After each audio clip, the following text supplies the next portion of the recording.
Hey everyone, before we start officially, we have a virtual brochure here just for the run of show in case you want to scan that really quickly. I'll just walk through a bit about like who we are, who's pitching, all that stuff. So scan there if you're interested. We'll get started in a few minutes.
Just make sure everything's good.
So then you guys can just go to that. Okay. It'll be on the other tab here. Sounds good. Just one thing is already, it's that RENG. Oh man, I'm sorry. It's okay. Yeah. It's just different. Okay. That's fine. Okay. Okay. Yeah. Yeah. Yeah.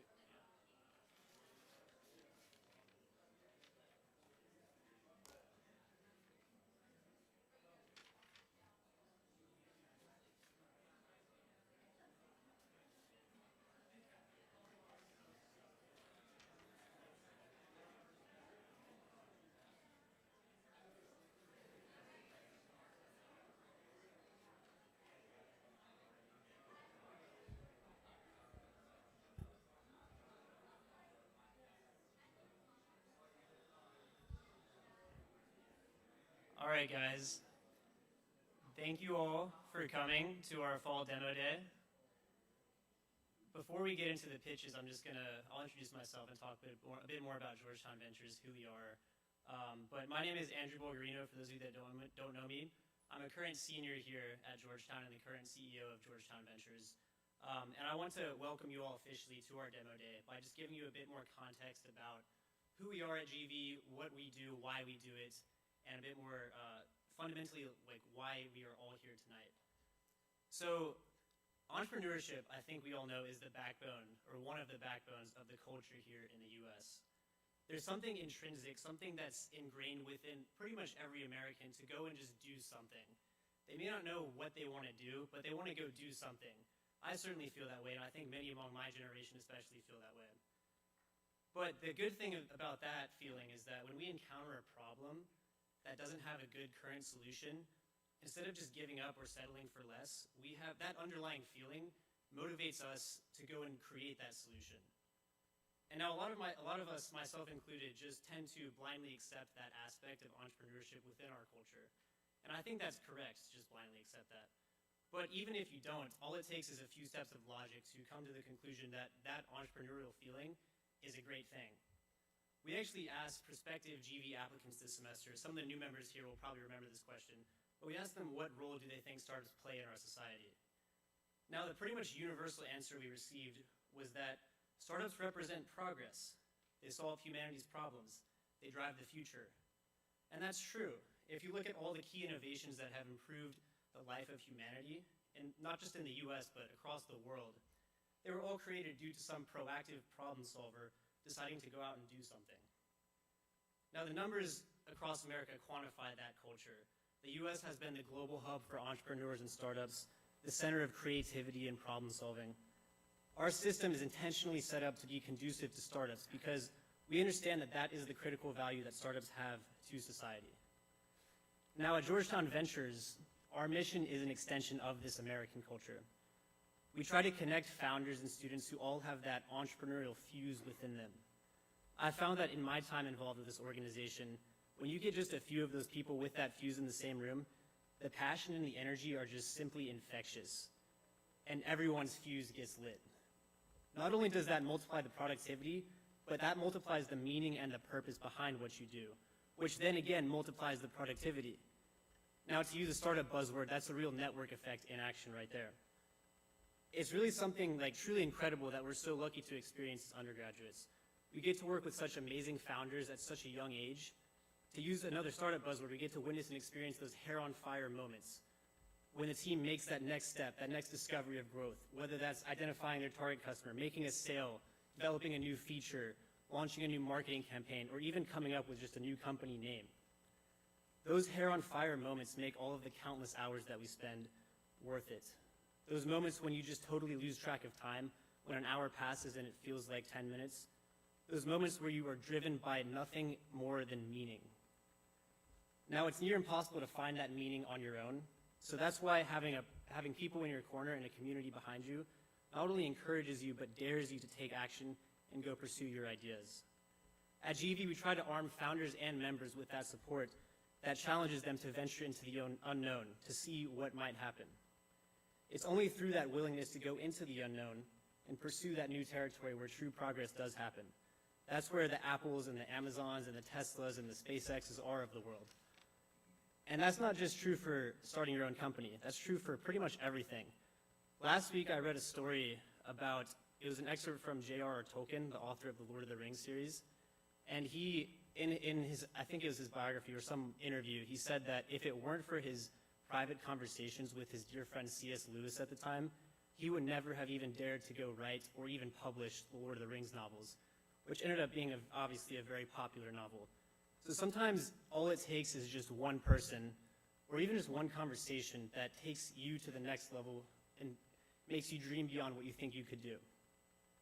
So learning that lesson and being able to experience it here on a small scale through GV has certainly been the highlight of my Georgetown experience. We get to go beyond the theory of the classroom and actually get out there and get a small taste of the real world by working with real companies and really passionate founders. I'm a senior that's about to graduate very soon, and I feel that GV has not only prepared me to enter the real world, but it's made me excited about it. And I'm so grateful to have had this experience. Now, I would be remiss if I didn't thank the people who made that experience possible. So first off, I want to thank the rest of the GV leadership team for spending all the countless hours in Lao with me.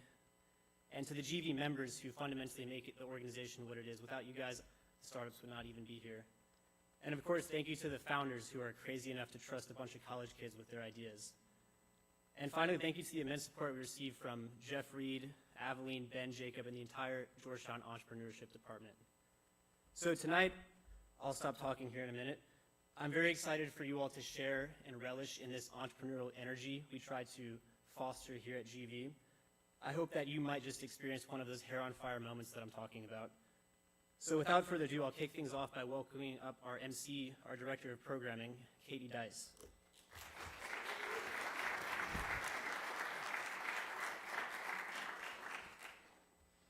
Thank you so much, Andrew, for welcoming us and getting the night started right. Hi, my name is Katie Dice, and I'm our Director of Programming, and I am so grateful to be hosting Demo Day tonight. To reiterate, another huge thank you to everyone for coming out. You are helping us build the future. And I know I speak for our founders and our members when I say we are grateful for your innovative spirit and support. And just like Andrew said, it wouldn't be fair if I didn't recognize our GVC suite, including Andrew. Their tenure is 1 year, so that means that tonight is their last demo day, and in fact, one of their last GV events. So thank you to Andrew for being our fearless leader as CEO and fostering such an incredible community of people who want to go change the world. And thank you to our CMO, Joey Trigiani. Everything branding, everything you've seen about Demo Day, he has made from scratch. Our entire Instagram and LinkedIn has all been his design. So if you haven't seen it, definitely go check it out and give us a follow while you're at it. And shout out to our CTO, Liam McKenna, for doing all things tech, the whole live stream and all the cameras right now. If you're watching, that's all because of Liam. And he also built our brand new website, which looks incredible. And another special shout out to our COO, Meghna, and our CVO, Kieran, for joining us this semester after being abroad. Meghna has spent 7 semesters in GV. I think that's got to be a record. And if you don't include the abroad one, I guess. And she has been a bright light and had such positive energy the entire time. And Kieran has worked so closely with our founders and led our cohort meetings and helped them get to today, and we are so grateful for him. I know I speak for everyone in GV when I say, I'm infinitely grateful for the opportunity to work with each of you. Your excitement about entrepreneurship and dedication to this community is unparalleled. Thank you for your deep commitment. GV will not be the same without you. Let's give them a round of applause.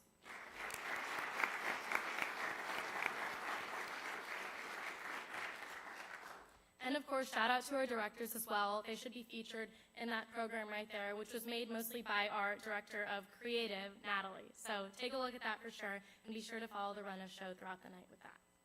But all right, that's enough about us. It's time for some pitches, what you're here for. In the past 10 weeks, these 7 startups have worked with teams of Georgetown students in consulting, creative, and tech divisions to improve their ideas and start to take on the world. They have done everything from creating logos and websites, to pivoting and adapting, to gaining first customers to first thousands of customers. It has been a joy to watch these teams grow, and they are so excited to share their hard work with you tonight. This year, we combined our 2 consulting divisions from Launchpad and Venture Accelerator into one cohort. So how the night's gonna work is we're gonna have 4 pitches, then we're gonna take a break and have our Q&A and guest speaker time with Max Barrett, and then we'll have a second or last 3 pitches, and then we'll have a networking session upstairs in Fisher. We hope you enjoy the pitches from our Fall 2024 cohort. And without further ado, I am honored to welcome our first founder to the stage, Andres Garcia.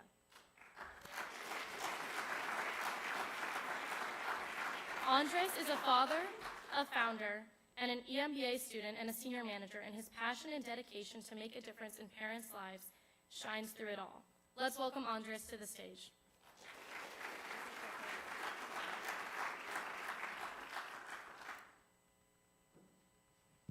You can hear me? All right. Thank you so much for being here tonight, and thank you to the GV team. I'm extraordinarily grateful for this opportunity. My amazing team over here, too. Thank you to them and my wife, who puts up with a lot. Sorry that I do that to you, but I'm grateful that it's you. What's really nice about this for me is this is around the time that I do story time, so this is just an extension of what I already do. So, yeah, good on baby. I'll give you just a really quick summary, and then I'll jump right into it. But we're a specialty retailer of high-quality, natural and sustainable baby products, toddler products, and maternal products. All right, sorry. Let's see here. All right, so who am I? I'm a father. I'm a husband. I have 3 little boys, Theo, Joaquin, and Matthias, 4, 2, and 1.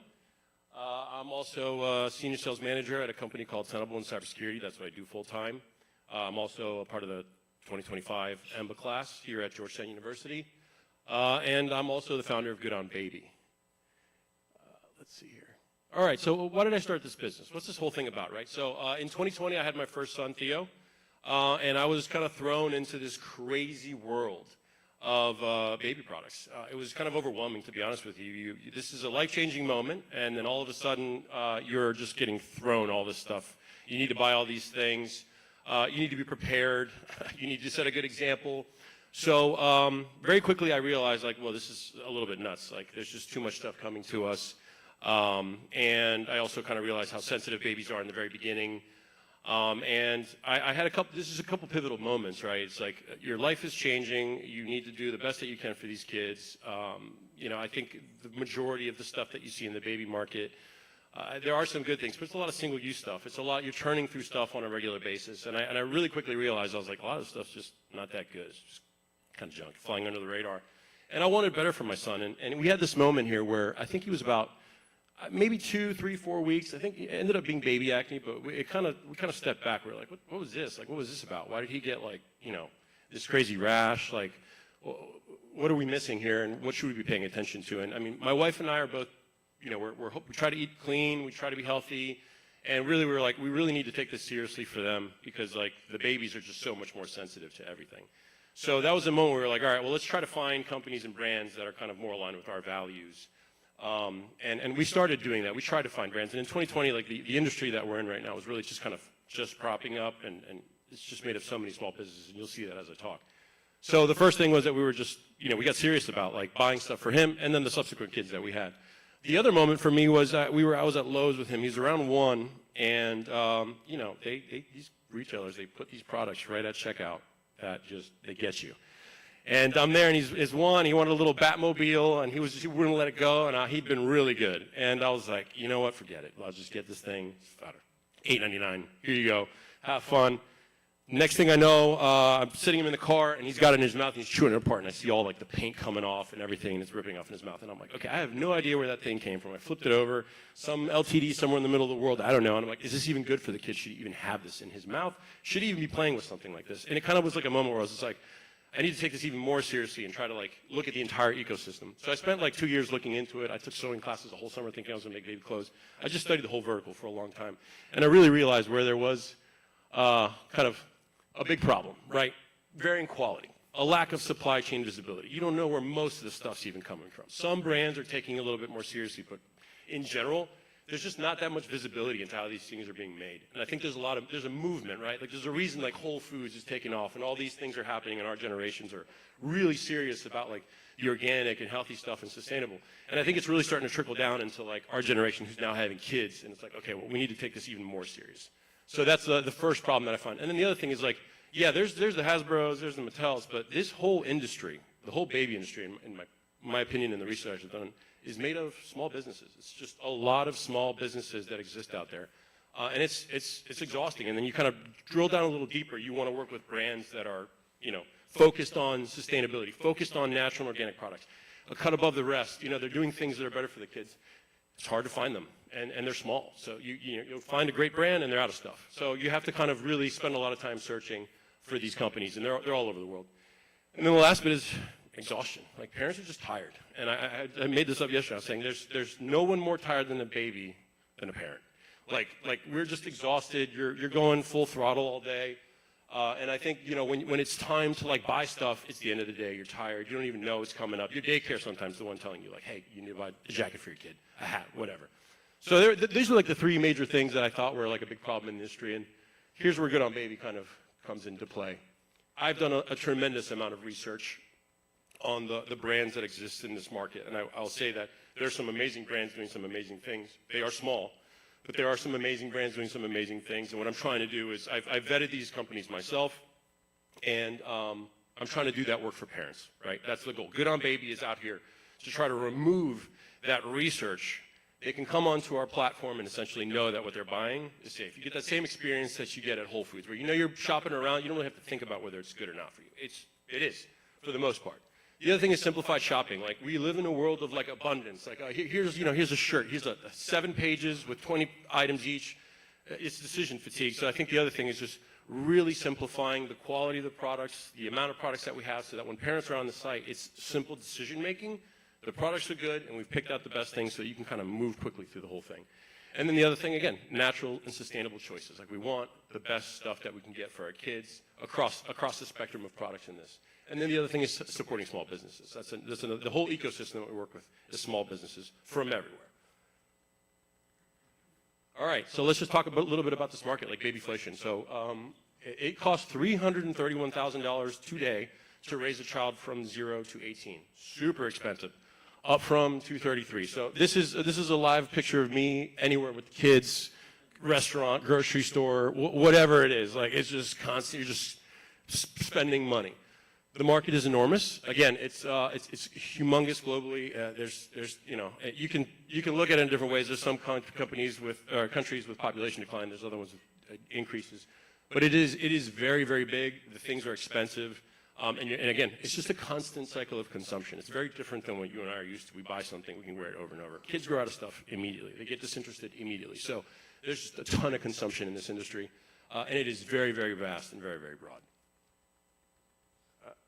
So the business model, okay? So there's essentially three things in my mind that we're kind of working on right now. Right now, we're in this e-commerce retail, and really what we're trying to be is this aggregator. We are really focused on becoming the brand in this space that is essentially bringing together all these amazing small businesses under one roof. And we're doing that by, we're literally reaching out to these brands on a weekly basis and having conversations. Some are reaching out to us, but that's the primary focus right now, is bringing this ecosystem together in one place for parents, so they're not spread thin when they're shopping. One place where you can find these types of goods and execute on them. The good thing about this is that these products are fairly premium, so there's healthy gross margins in this business, which I like, and I think it's also something that maybe something that comes down a little bit over time in terms of like scale. If there's more people in this space, and we can be more mass market. But for right now, we're just focused on that premium space. The second thing is shopping as a service. So really want to get this side of the business down, have a great platform with an incredible user experience, but the next thing we want to do is really be the digital partner to parents, right? You are constantly in the unknown. You have like that first child, everybody showers you with stuff. You got 0 to 3 and 3 to 6 stuff for 10 kids. You don't need that. What you need is stuff that lasts longer periods of time. And what ends up happening is you get all support on the front end, and you end up basically going into a situation where you're like, okay, what does a 9-month-old need? What does a 12-month-old need? What does a 1.5-year-old need? It's just constantly changing. And I think this is where, like, again, to the decision fatigue, we want to become a digital partner to parents. And this platform is really where my tech background kind of comes in. We want to be able to build out a platform that guides parents from the moment that they find out that they're having a child to about 6 years old. We're with you at every step of the way, helping you model out what you need, knowing who you are, and helping you source all these things. And that's all happening through our business. And then the last thing, which is kind of further down, is physical retail, brick and mortar. I would be interested in doing this. I guess it really just depends on the economics. And I think because we're a premium, you're not going to see like Louis Vuitton. We're not going to carry that, but we're above that. I'm sorry, beneath that, but above the mass market. And I think some specialty locations might make sense down the road. But right now, the focus is really on these two sides of our business model. Growth strategy. Okay, so again, awareness. Like a big thing here is just awareness. We need to get more awareness. I've talked to a bunch of people in this industry. I was very fortunate to be put in touch with someone in this industry who has a very large business in the motherhood space, and she was very adamant about the fact that we're kind of ahead of the curve here, and the macro's in our favor, and I do agree with that. But there's a lot of education that needs to happen. So kind of becoming the voice in our industry is really important. Educating, and then building out sales channels. I'm a sales manager, so I'm always thinking like, how can we have to generate sales, and how can we do this in a way that really scales well? Obviously, like we have to create content, we have to do marketing, but really what we need is people out there advocating on our behalf for the brand. So brand ambassadors, we want to work with the alumni network here at Georgetown. I was very fortunate to have a call yesterday with the alumni network to tap into that. We want to work with daycares, and we want to work with pediatricians specifically to build out a sales channel, kind of affiliate model. And ideally, what's beautiful about that is that they have a fresh crop of kids coming in all the time.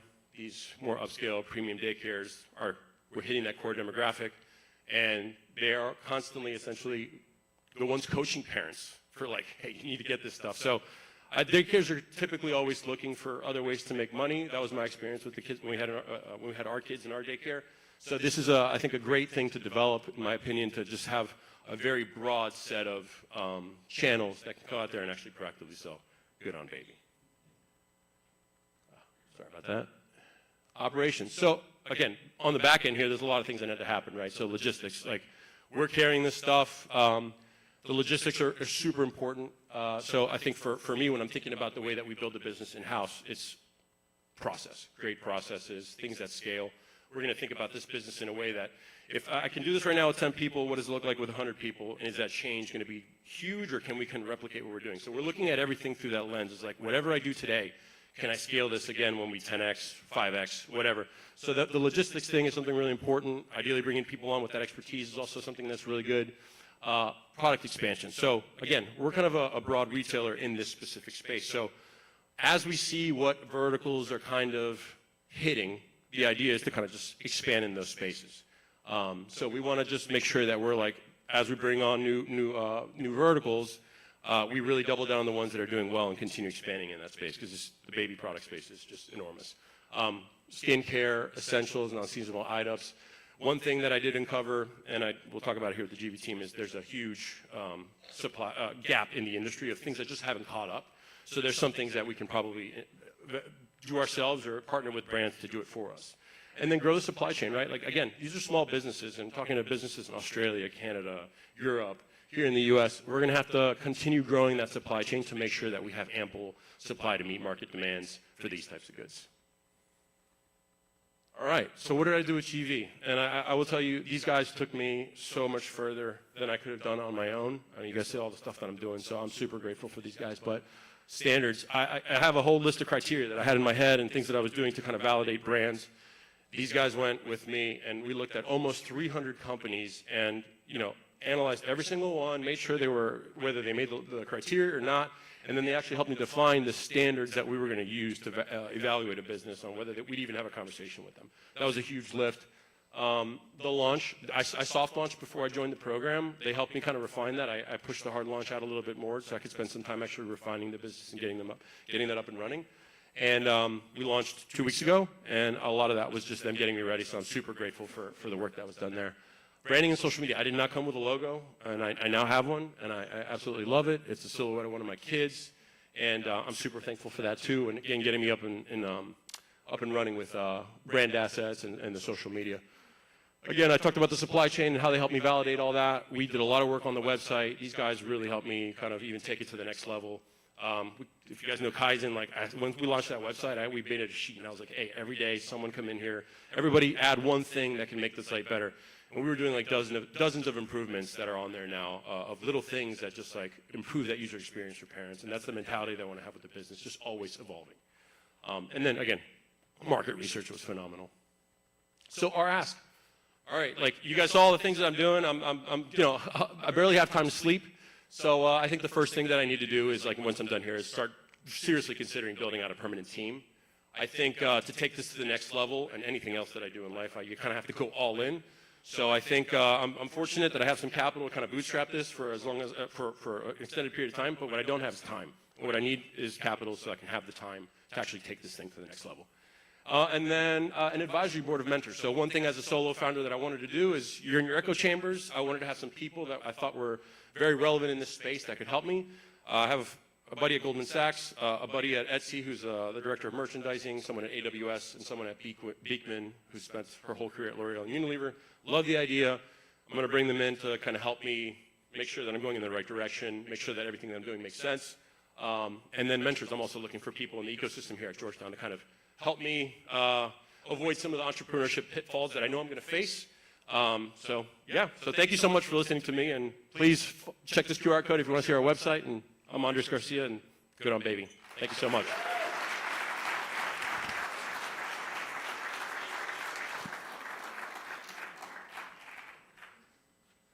Special thanks again to my team and my wife and GB. Thank you guys so much.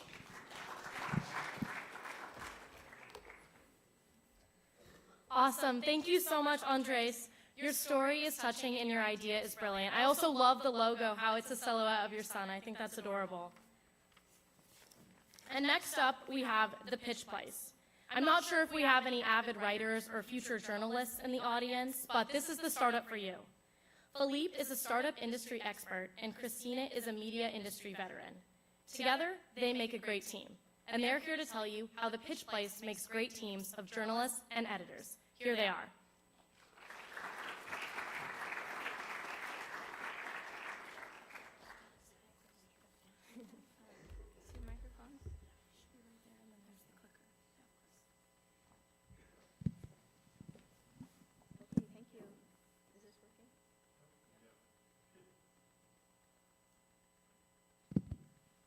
Now it's working. Okay, great. I'm Christina Reed, and I'm a writer and editor with 25 years of media industry experience. And I'm Philippe Brejon. I've got 20 years of experience within startup and especially hypergrowth or scale-ups. And we're co-founders of The Pitch Place. So let me tell you a little story about how we met. And when I met Phil, he was working at Epsilon, which is... It used to be one of the top #1 marketing agents in the world. And I was editor at Discovery News. And then very soon, I was back to being a freelancer because Discovery News, as many newspapers and news outlets have done, laid off a bunch of staff. And some of the things that I was doing were making Phil a little like, why are you only pitching one editor at a time? And then there was this event in Paris where the editors were calling me for a coverage.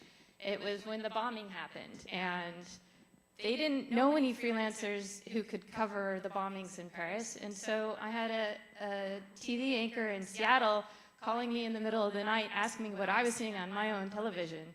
And when I reported this back to Phil, he's like, Nobody worked that way anymore.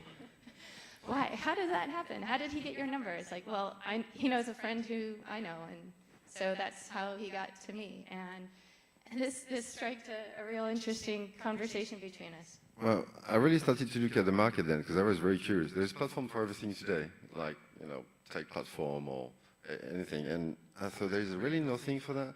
So I look at LinkedIn, and the time response for journalists was 4-6 months. I thought, okay, they don't use that. And there's nothing out there. So I made a massive market survey and realized most of the big publisher and editor out there, except Washington Post and BBC since last summer, use Excel spreadsheet.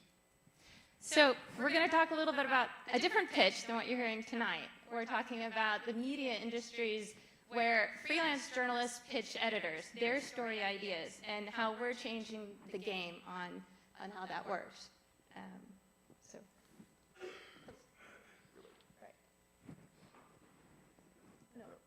So you may be surprised to learn that editors still use Excel spreadsheets and social media whenever they have a story their own staff can't deliver. So for example, the bombing in Paris.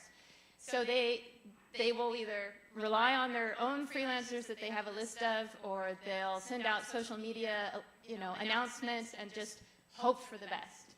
Meanwhile, freelancers with a really great idea are pitching one editor at a time and waiting and waiting and waiting. It's so inefficient. And one of the things that we're hoping to do, one of the other issues, big problem, 93%, most story ideas are not even regarded unless there's a personal referral between the editor and the freelancer to begin with. And so there needs to be this connection. And one of the things that happens a lot, it should never happen, but sometimes even the best relationships between an editor and a freelancer can sour if the HR department doesn't get that check-in on time. And there's nothing the editor can do, or is there, right? So what are some of the solutions? So with our platform, freelancers can pitch multiple editors at the same time, and editors can find freelancers anywhere in the world breaking news happens. And what we're doing is we're building the platform with referral systems built into the system so that editors know, so how is that first draft going to be? What's that going to be like? And the journalists know whether or not that editor has a history of changing the tone of the story. And also, we're providing an escrow system where the payments come into the platform immediately, and then once the story is published, the payment goes directly to the journalist. So there's no waiting. It's a really quick way to solve a lot of the different problems that we're seeing. Can I add something as well? Of course. The one place. Today, small and medium business, publisher, editors, and some of the big as well, use multiple tools. You'll be surprised, like Google Shared Drive, Trello, Airtable, Bill.com. So we unify the whole operational level on that side.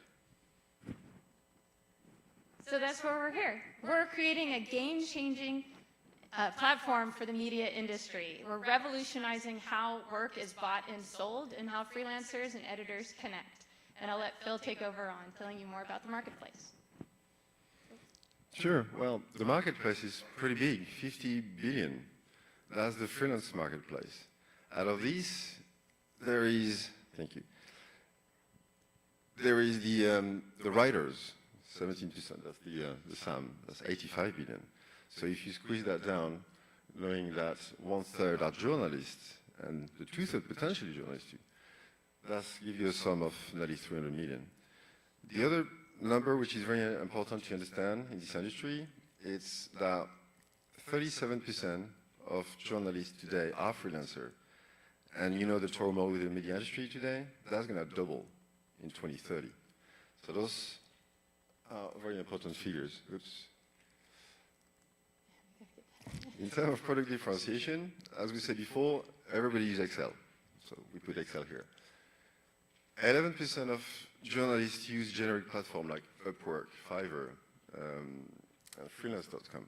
But they're not very specialized for what they do. And I don't think CNN will go and fetch journalists on those platforms. Maybe if you want to write about the cat for the label, you can find a writer there. It's great for YouTube. We have competition, of course, which is good.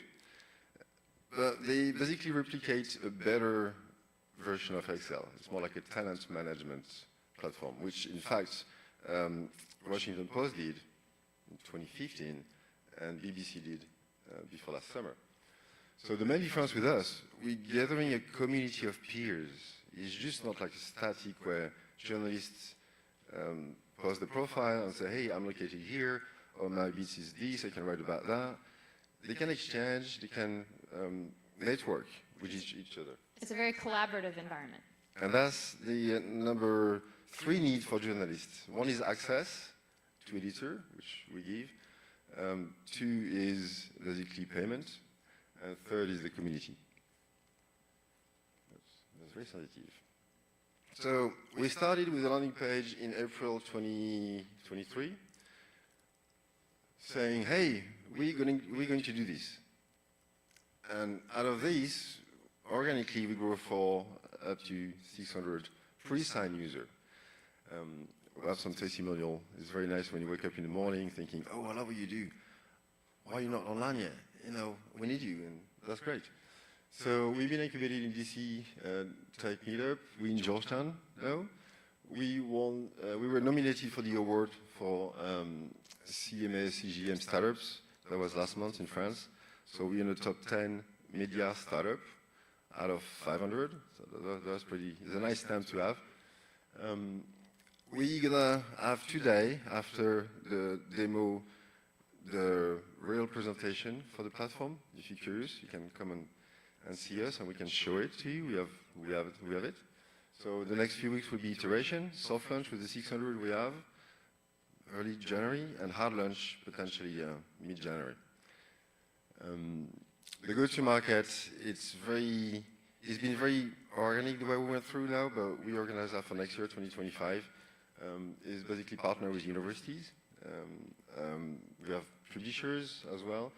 It's about community and then all the SEO and email campaign and all the rest. The goal is to reach, oops, not too far. This is very sensitive. So when I was talking about organic partners, we work with all those guys now. Georgetown University is one of them. We have an amazing team. We have a core team of 7 people, and thanks to Georgetown Venture, we have a good team of 11 members who help us to be where we are here today. This is a startup, regardless if it's marketing or tech or bees. So that was very helpful. Andre is the back, Evans is the front, and we're going to have an AI implementation in probably a month from here, but only for the search. We don't touch the content, we're a toolbox.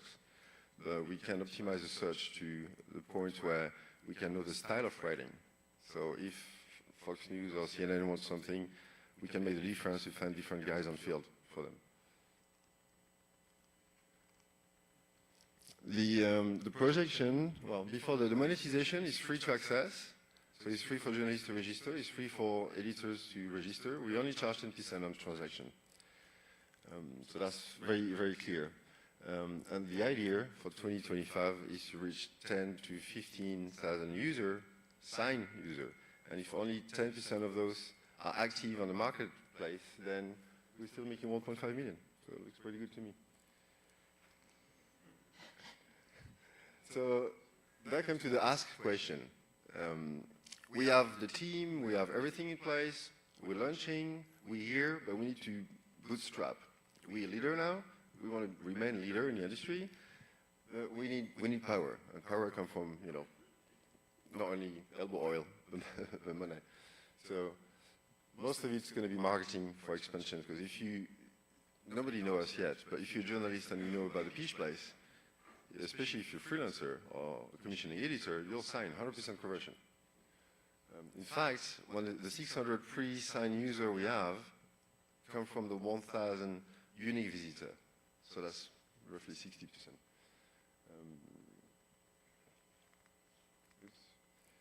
That's some testimony, which is always fun to have. We just put them here for later if you want to read them. And that's it. Well, thank you for listening. Thank you very much.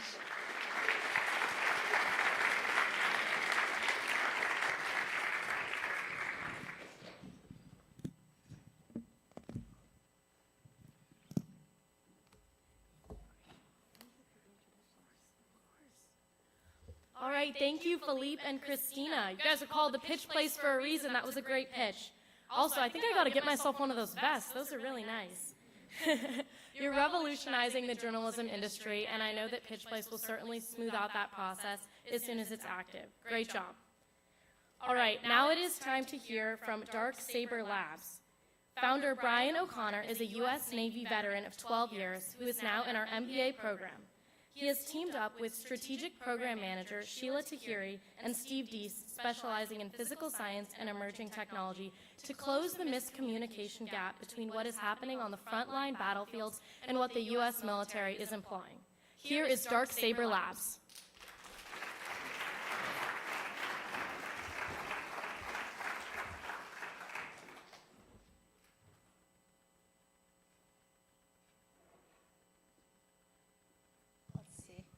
Working? Great, thank you. Brian, this is Sheila, and I'm Steve Deese. and we're Dark Saber Labs. Over the course of the last 6 months or so, since we started this project, Dark Saber Labs, we've come a long way. And I just wanted to thank Georgetown Ventures and, of course, our team for that. But we're going to dive right in, currently operating in stealth mode. Here's me as an electronic warfare operator in Iraq for SEAL Team 7. I'm wearing a bunch of gear that weighs over 100 pounds and marching around in the desert at night. Here's my team that I deployed with while I was there, running around, like I mentioned, at night on nods. And here's me in Yemen, actually, of all places, where I was the sole electronic warfare operator of everyone in the U.S. military. So with that came an enormous burden, national priorities that I needed to maintain, and a bunch of Navy SEALs asking me where the bad guys were. So that can be like a very high-stress job, a lot of pressure. The community that I come from, before implementation with the SEAL teams, the SEAL teams had less than a 30% success rate. After implementation of cryptologists, that success rate jumped up to 93.8%, really highlighting the success that we had with electronic warfare. But in that time, the fact that I'm the only person in the United States military in an entire country really highlights the fact that we have some gaps. And through that, I wanted to fill those gaps by creating Dark Saber Labs. So, like I mentioned, the DoD struggles to synchronize that type of information at that tactical level and painting the tactical picture. We struggle with assets on the ground to be able to do that, national assets on the ground to be able to do that. And then at the theater level, obviously, there's that fragmented picture that we're painting, inconsistent picture. Sometimes it's up, sometimes it's down. As you can imagine, resources, expensive satellites don't have full coverage. And that's what we need to paint a full picture and to save lives. And at the national level, as you can imagine, the United States Department of Defense relies heavily on Microsoft Office. So those reports take days, weeks, and unfortunately sometimes months to get back up and then get decisions to come back down, which can be very costly in time, money, and in this case, lives. So here's the current state, kind of like as I highlighted before. The equipment that I was wearing in Iraq, it was great, but it had a lot of downfalls. I had to be there, I had to be a super user through my 10,000 hours of experience to be able to operate that type of equipment. The manual signal interpretation I had to do was taking me away from my job and off my gun, frankly, which, you know, has its risks. The inconsistent confidence of the operator, but then also the equipment, because there's no automation. You're compensating as an operator for hundreds of different factors while you're out on an operation. So this is what we're doing to solve that burden. We're reducing the cognitive load on the operator and putting those minutes back on mission. So instead of being sucked down in my device, I can look out and know that the NVIDIA GPU that I'm wearing on my kit is doing what I had to do before. The seamless communication with higher headquarters. At that theater level, at national level, now decisions can be made in minutes or hours, not days or weeks. And the automated geolocation, as I was hinting. That goes into our process and our little black box here, which I'll get into more so in our video presentation. I know for most people that RF is like magic, even though we use it every day in our lives, of cell phones and such. Hearing me talk about RF is kind of out of scope for most people. So here we go. This is the same kit that we have up here, and us going into the software that we've built over the last 6 weeks or so. So this is a depiction of our app and the signals that we're targeting here in the environment. In this scenario, it's, of course. So the point of the box is to find signals in the environment and prosecute those signals. We were going to display basically showing the signals in the environment and targeting those signals, and this would be done all automated through our GPU setup that we have on the system. So we have these different signals that we've linked to certain locations, and for the sake of simplicity, we use the DC area to do this. And we simulated a simulation from 150 years ago where it was Virginia versus Washington. So here we have an emitter on the business school here, and this is on the right what you'll see as the operator. Rings being drawn around the location of the building where that emitter is coming from. In this case, we have the other signal that is highlighted over the Kennedy Center. So this shows that geolocation being placed almost directly over the Kennedy Center through the multiple emitters that we have here. And then third, the location of another signal of interest that we pinpointed to draw over the Capitol building. And some of the code that is running in the background while this is going on. So a pretty advanced process, needs a lot of highly technical people to be able to do that, generally. Hence why we wanted to bring and provide these solutions to warfighters. Like I mentioned, enhanced computing capability through NVIDIA GPUs, the scalability and flexibility, the seamless data integration, the real-time decision support, and secure communication and reduced decision latency to provide this all to the U.S. Department of Defense and our allies.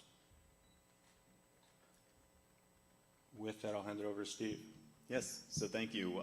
So I am kind of part of the other side of this equation here with Brian. I'm more of the technical, cloud computing, quantum, all the buzzword part of the equation that you usually hear. And what we're trying to provide here is the decision advantage for the warfighter at the front line.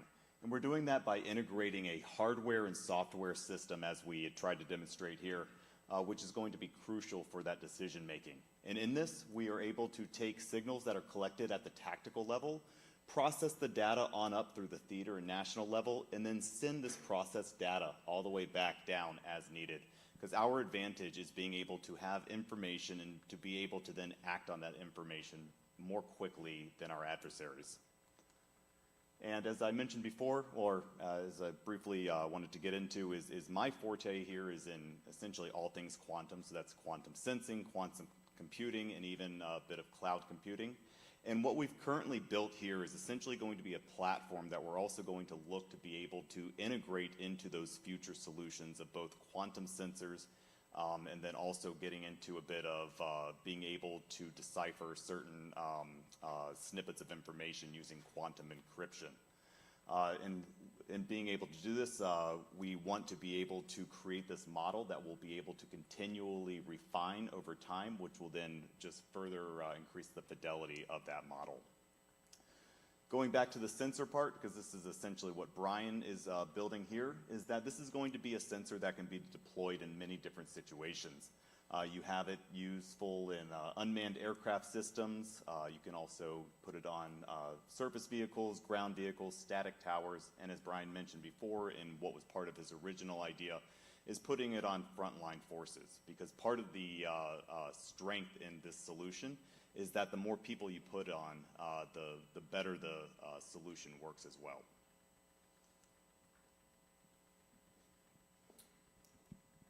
Yeah, obviously, I'm sure everyone in the room has heard of the conflict in Ukraine, and this being a potentially game-changing solution for the Ukrainians who don't have much intelligence experience or equipment.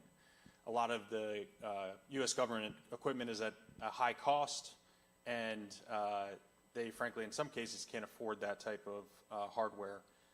The second point is that they don't have people like I was trained up. They don't have the 10,000-hour experts to be able to be out there in the field to understand what that environment looks like and how adversaries might be moving against them.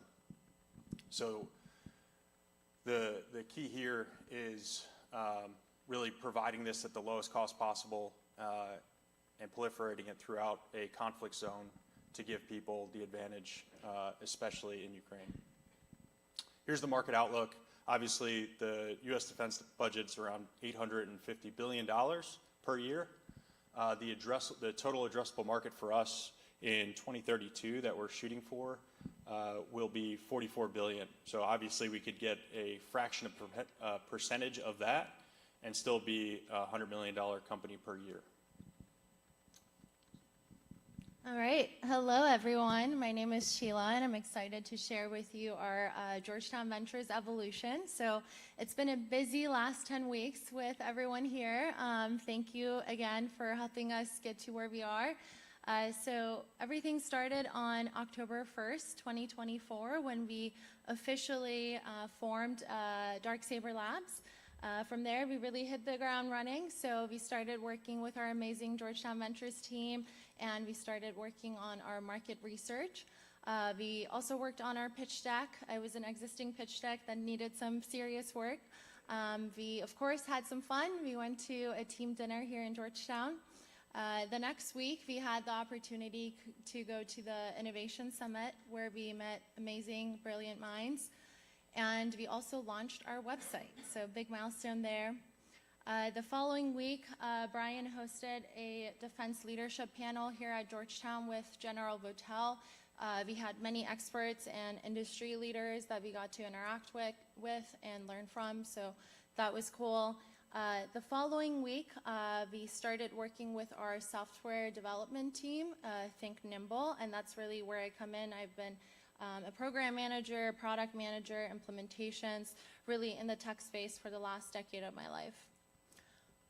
So here in the next slide, you can see that week 5, we did some team bonding. We value that here at Dark Saber Labs. So we went to some morning yoga to recharge our batteries. The following week, we raised money, friends and family, and this was really crucial to us to be able to get the hardware and the software going. So big milestone there. Week 8, we really made some cool updates to the website, so thank you, team, again. Go check it out if you haven't already.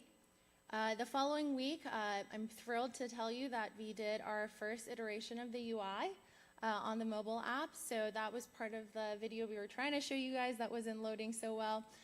But let us know if you would like to see it, and we can share that out. And then week 10, really getting ready for demo day here. So it's been a ride. I'll pass it back to Brian to talk about our future roadmap. Yeah, as Sheila already mentioned, we're deep in the software development, hardware development process, software testing, integration, stateside. We're all in on that. Obviously, with the kit we have here, we've come a long way from nothing. Where were we at when we started with GV? As we look to Q1, we're looking to raise some money so that we can keep doing this. The defense sector has a large barrier to entry, and we need a large sum of funds to be able to keep this going. The hardware validation and testing, US-based, and then again, hardware validation and user testing in Europe, where we plan to deploy the hardware to the European theater at that time. Most likely Ukraine, and then Q2, we plan to do a trip to Taiwan, another potential conflict area that we want to get boots on the ground there for, to be able to provide some real-time insights. And then the lessons learned, we want to be able to incorporate that through continuous improvement into our AI pipeline and future development of our platform. Please, follow us and feel free to reach out and contact us. This should be the link to our email, and then the next page should be our website. With that, I want to bring up my GV Darksaber team to come up here and get congratulated with all of us, because you've been as big a part of this as anybody else has, so please come on up.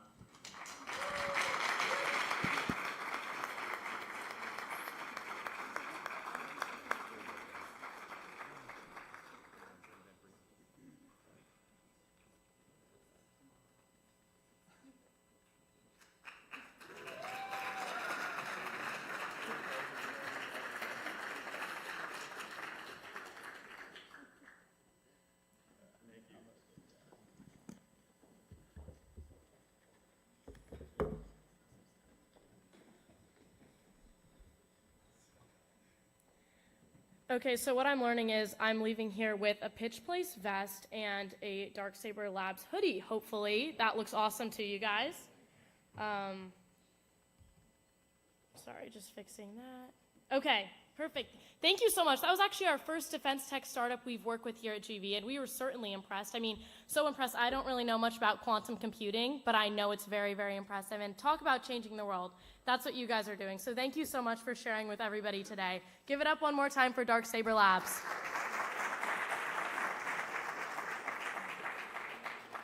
Okay, we have one more pitch right here before we take a break. But first, I have to ask the audience a question. Who here hates making returns?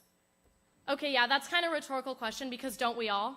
Well, Mike Gans has a solution, and it's called Orderly. Let's bring him up.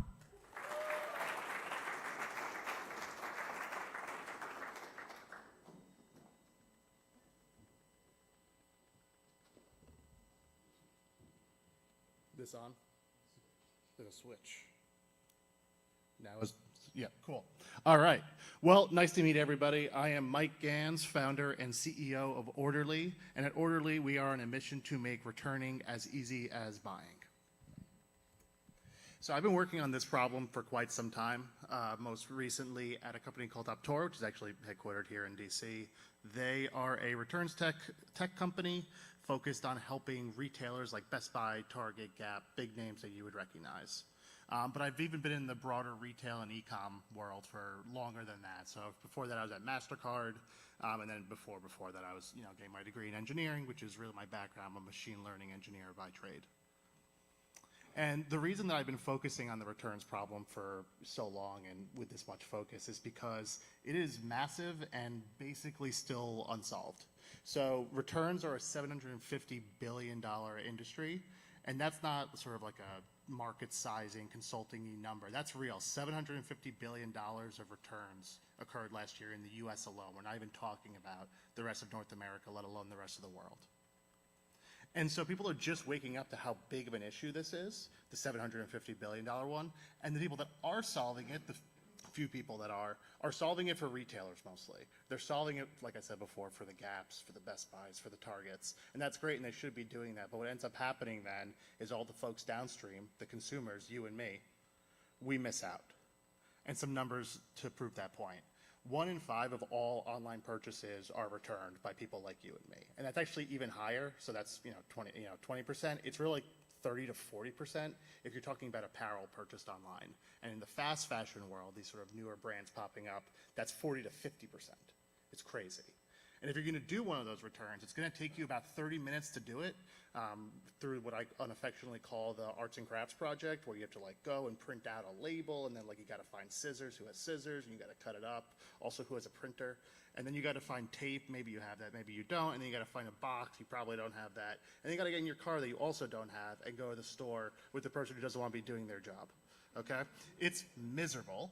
And if you're one of the biggest returners in this country, or even in Orderly's database, which is where this third figure comes from, you're doing like 6 to 10 returns a month. So multiply everything I just said by that, including it taking on average $5 to a consumer to do a return. So not only are you doing like the most mind-numbingly painful process imaginable, you're losing money while doing it. What? And so that is the solution. Orderly is a solution to that problem. Orderly tracks orders and makes returns to any brand automatically. Any brand, any retailer. So what does it actually look like? So Orderly really focuses on doing 4 things extremely well. 1, organizing all of your orders. Before something can become a return, it has to be an order. And again, any brand, any retailer, all you do is download the app, connect your email accounts, so Gmail, Outlook, we're adding more providers every month, and it will pull in and sort, collate, and organize every single active order you have and give you the most relevant information about it, which you can see on the right of each of these order cards, right? So order place, it'll tell you when it's on the way. Speaking of, there's no more going to UPS.com or going into your email account and hoping you can find the FedEx tracking number and then you click and the link's broken. It's all right here. We are directly integrated with UPS, with FedEx, with USPS, with DHL, and as we expand, we'll add international carriers too. And so you get on one screen just where all your order info is, you get all your tracking info too. Okay, so let's say the package has arrived, you tried it on, it doesn't fit, you bought apparel, so odds are 1 in 3 you're gonna return it. But what ends up happening next is people want to make a return, and not only does it just suck to make a return so people put it off, they just forget to do it, right? How many times have you run out of time where it's like, oh, it's a 30-day policy and it's day 35, damn it. Well, Orderly doesn't let that happen to you. Orderly has a proprietary database of retailers' returns policies completely broken into a structured manner such that we can say to you with confidence and accuracy, down to the day, how much time you have left to return and remind you to do it, and then also tell you how to do it. So there's actually no more even going to check the returns policy online. We say it's time to do it, here's how. And then if you want to do that return, but you are lazy or don't want to go through that painful process I described before, either are fine, you can actually have Orderly come send someone to pick up your return from your house. You're gonna get your refund without putting on your shoes. All you do is put the stuff in the box and you hand it to the courier and you're done. And everything will be tracked and updated to you in real time in the app. Like I said before, there's no reliance on retailers or brands to do this. This is completely an open source based system where we're using data sources from your email and then using the sort of new cutting edge transformer models, AI technology to actually extract information from those emails in a safe and secure manner and then presenting it to you in the app. And so I'm talking about all this very tangibly, and that's because the app is tangible and live and in the market today with users. More pointedly, our user count has been going up, doubling every 3 months since we launched. And that's actually even a higher number if you sort of count it since the hard launch instead of the beta as well. And so, like I mentioned before, I'm a data scientist by trade. Spent a lot of time analyzing numbers, and I started noticing this pattern in our users. As the numbers went up and up and up, it started becoming more and more clear, which is this. Businesses started using Orderly. And I did not understand why. I certainly didn't build it for them, and the use case that I'm about to go to in a second, it definitely was not the point of the app. So what I ended up finding is all these different email addresses kept popping up, where instead of expecting to say @gmail.com or @Outlook, like you would expect for a regular old person like you and me, there's all these business emails. And so more and more over time, I reached out to them and started talking to them, and I learned that a lot of small businesses just don't move enough product or order in enough volume to actually order direct from suppliers and big scale manufacturers. They are ordering from everyday stores like you and me, from Amazon, from Best Buy, from Home Depot. So on the right, you can see some examples of this, but like we're talking about like bike shops, a clothing boutique, the contractor that comes and does your floorboards. They're sourcing from these regular old places, and so there's no good solution across all of these retailers and all of these brands to actually track all of this. And what's worse is when you and I can't track something easily, it's not the end of the world. Okay, the packet got dropped off, you didn't realize, or you have to wait an extra day for your shoes. But when these folks don't have things dropped off on time and they don't have it tracked so they know to reach out and ask them to expedite the shipping or ask them where it is in the supply chain, their customers lose out, and then thus they lose out on future revenue. And so I actually just talked to as a real anecdote, like last week, spoke to a bike shop owner in Indiana who said that he uses Orderly now, so he has a good solution. But before that, he didn't have one. He had to track everything via email. And there was this custom part he needed to repair somebody's bike. And the custom part owner, shop owner, said, we can get that to you sometime soon. I don't know. And they wouldn't even give him a shipping number. And then they gave him a shipping number, and he had to like manually track it. And he had to tell the customer it would take like 2 to 4 weeks because he'd give a giant range. And then the part came like 3 days later, and he looked like a moron, in his own words. Okay. And so we're looking at this opportunity and seeing that these folks, who are also the most engaged in the platform, really just don't have a good solution in the market today. And so that's what Orderly is starting to focus on, which is that we are building a paid version focused on these small businesses, focused on these people that just don't have the right solution in the market today. And we're going to help them do 3 things, at least at first. Improve visibility.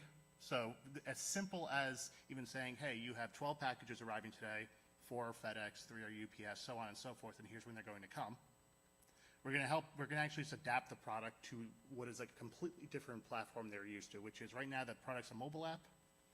It works great, but when you're a shop owner or you own a bike store, you own a jewelry store, like you're not pulling out your iPhone to like deal with like real work processes. You're on a laptop, and so we're going to adapt our UX to a web and a browser version.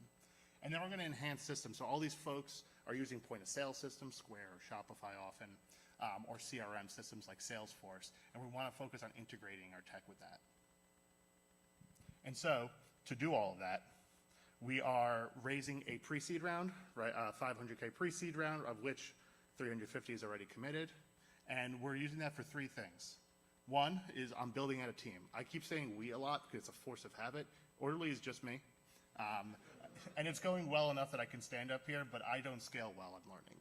And so I want to hire a team, namely engineers and folks focused on growth.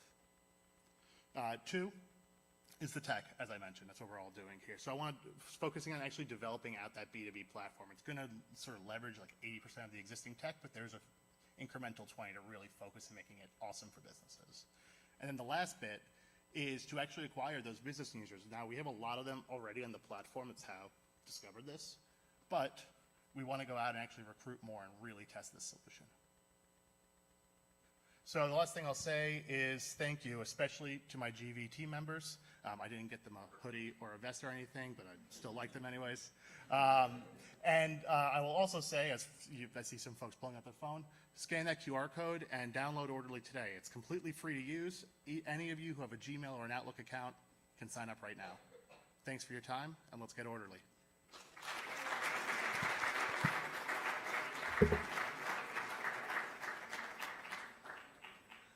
Thank you, Mike. And seriously, thank you, Mike, because I have 3 boxes sitting in my dorm right now, so I guess I'm a part of that user who makes 6 returns a month.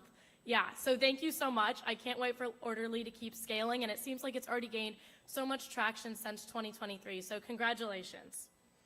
And with that, it is time for us to transition to our Q&A with our guest speaker this year, who is Max Barrett, who is the co-founder of Almost Friday Media and Friday Beers. Max will talk about his time at Georgetown, where he graduated in 2014, his non-linear entrepreneurship journey, and his experience in building a brand-based company. And then we may not have some time for questions from the audience, but I'm sure Max can hang around for a few minutes afterwards at a reception just outside the door, and you can ask questions then. So without further ado, let's bring him up. Here's Max Barrett.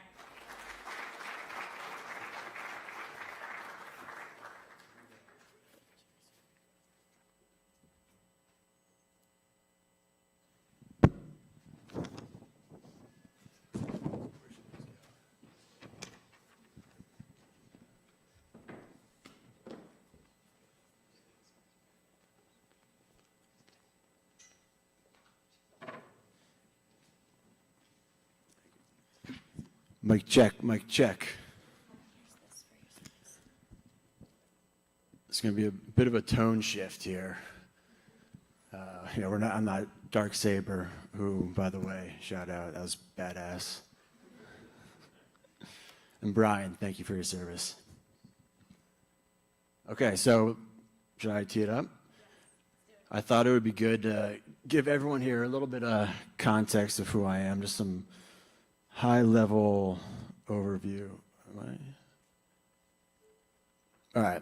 So if you follow this photo timeline, this kind of explains the first 33 years of my life. I grew up in Greenwich, Connecticut, I-95, exit 5.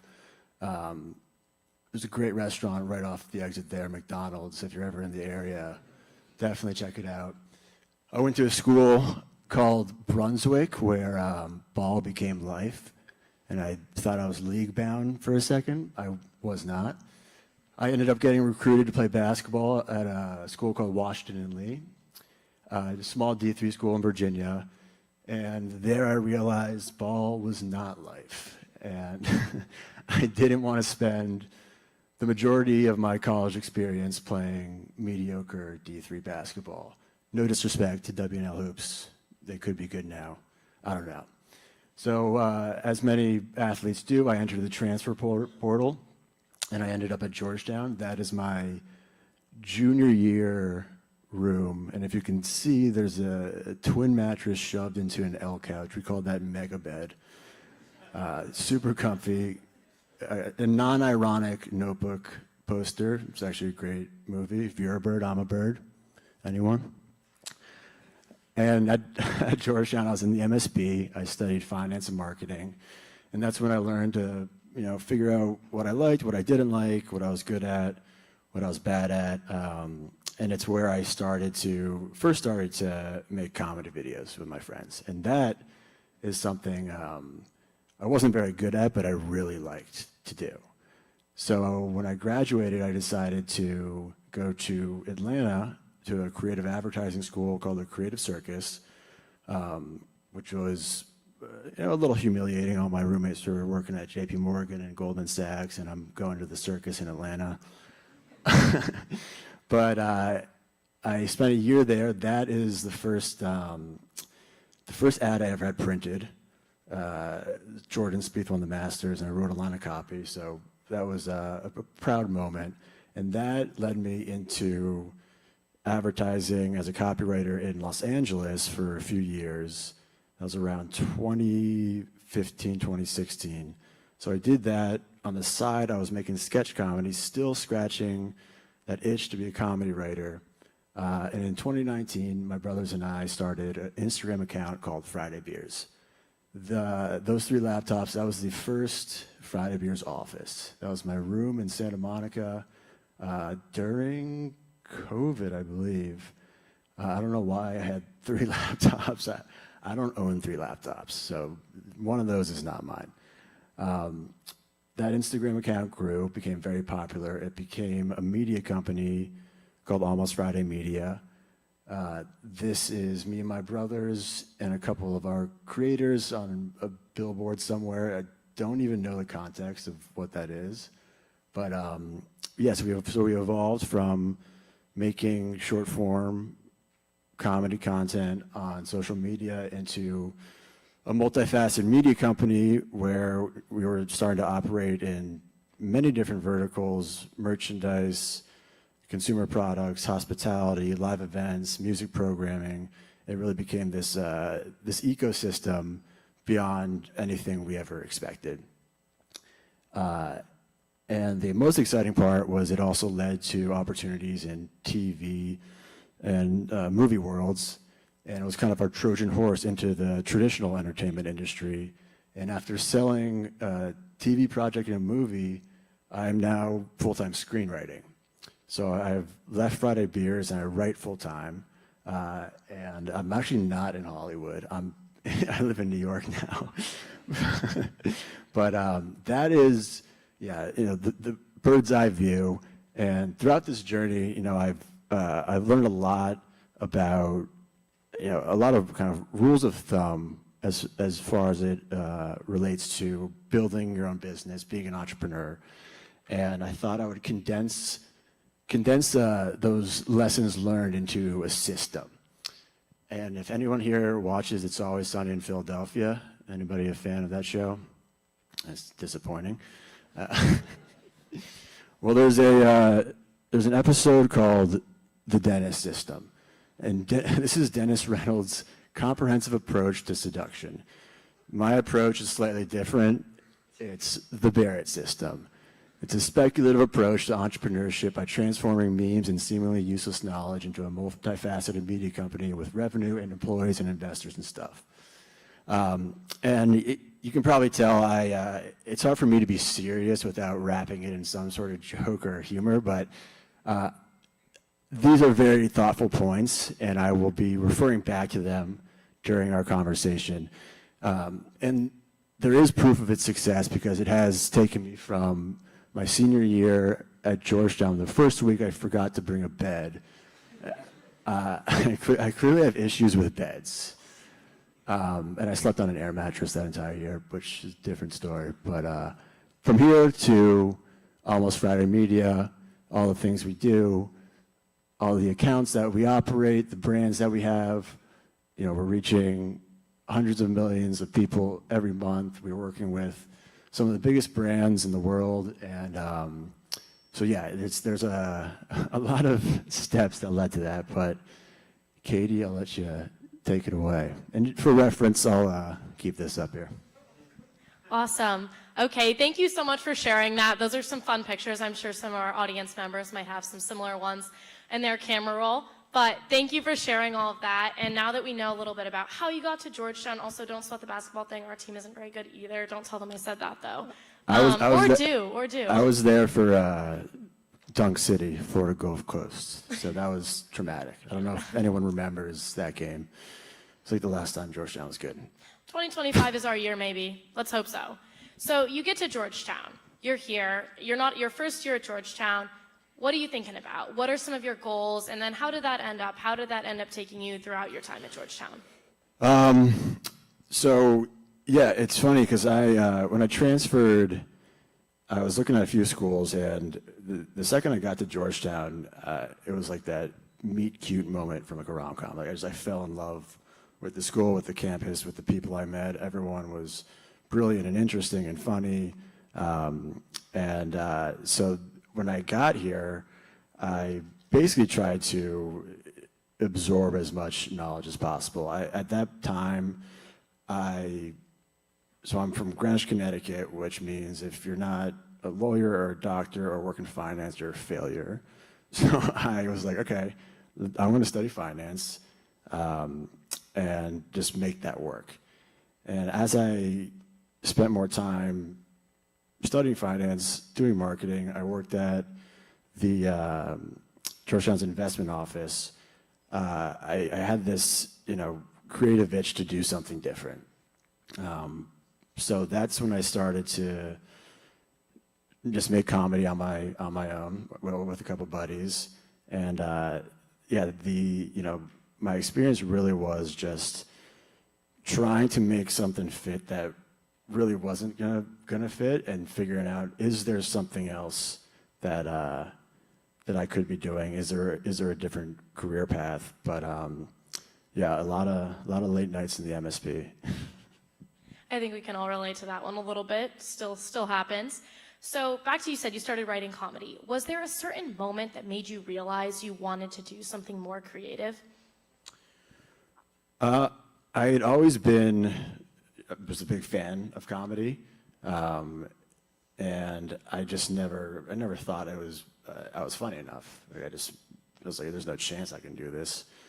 But I had one person in my life who, my uncle Jamie, is a creative director at an advertising agency, and he was the one guy who I kind of saw as a proof of concept of like, oh, there are careers that are creative and you can also pay rent and make money, which is, it's important in a job.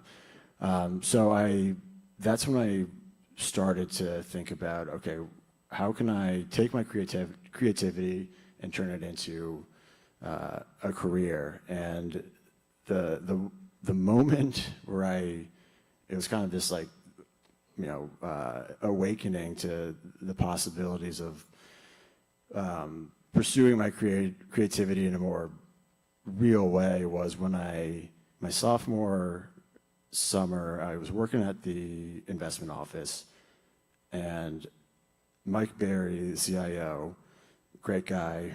I wish is he here? Probably not. But I saw how passionate and nerdy he was about, and nerdy in a good way. Respect to nerds. I'm a nerd myself, comedy nerd.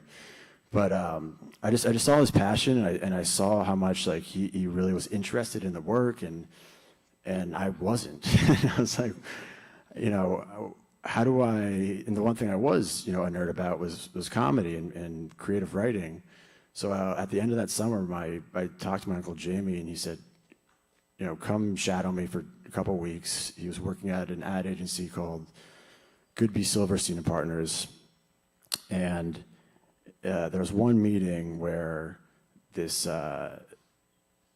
account manager, this guy named Dave, he presented his like weekly report, but in a music video. Like, that's how he gave his updates. And my uncle was like, "This is super creative. I'm going to promote you to the creative team now." So we went from account to creative, and I was like, "That's really cool. I mean, that's all it takes. Like one funny presentation."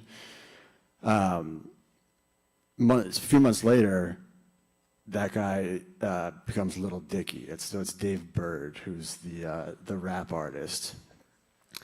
And so I'm like, holy shit! Like, I'm like, I just saw like Little Dicky become Little Dicky, which for anyone who doesn't know Little Dicky, this probably sounds like a ridiculous conversation, but I was sitting in that classroom, and I went on Facebook and just messaged Dave, and I was like, dude, I'm Jamie Barrett's nephew. Like, I saw you go from account to creative. Like, how did you do that? And that was the moment where I was like, oh, like maybe it is possible. Like that, it inspired me to be bold and like take a risk like that. And it's funny because it happened, 30 feet away. But that was the moment where I got the courage to be like, all right, let me just try. Like what's the downside? So that was a pivotal moment for my own just ambition creatively. That's an awesome story. So moving on to Almost Friday Media, I know when we spoke on the phone, you told me about your attempts and trying to get something started that ultimately led to Almost Friday, but could you talk a little bit more about that process and all the different things you experienced throughout those years? Yeah. So when I got to Los Angeles in 2016, I was working in advertising. I was a copywriter, but I really wanted to write comedy. I wanted to write TV shows. I wanted to write movies. I had no idea how to get there, and so it was really just kind of trial and error. I would write, at nights, on the weekends, I'd be writing spec scripts. My brother Jack and I would be collaborating together. We started a sketch comedy page. We had many different kind of attempts at like, how do we break into the larger comedy world? How do we make a name for ourselves when we also have full-time jobs, and we didn't really understand like how the entertainment industry works at all. But what we did know was we loved comedy, and we really wanted to. And it's funny because I forget which presenter mentioned this, but the idea of identifying an obstacle, but then turning it into an opportunity. And the adversity I faced was the comedy that I loved, that Jack and I loved growing up, which was the Apatow era. It was 90s SNL. It was all the classic movies that we continue to rewatch. There was about a decade where that just went away, and there was just this gap there, and everyone was afraid to touch that type of comedy. They thought it was done. Jack and I looked at that and we thought, yes, some of that stuff doesn't age well, but the majority of the characters and the jokes, like that's still, in our opinion, like that would resonate with an audience today. So we held on to that, and we're like, we want to bring back this type of comedy in any way possible. So our initial thought was, let's write scripts and meet with producers, and every producer couldn't care less about reading our scripts because we were nobodies. So for a few years, it was almost like a DIY film school where, we learned to write, we learned to edit, and that, that work for 3 years kind of built up to a point at the end of the summer of 2019, where Jack and I got together and we said, okay, we need to build an audience for people to take us seriously. And so, we were familiar with memes and meme culture, and all these accounts have millions of followers, and we're looking at these accounts and we're just like, they're not funny, they're not original, they're curating other people's content, so why not take all the jokes and characters that we've been developing for 3 years and package them in this, Instagram kind of short form meme style content. And that was Friday Beers. Did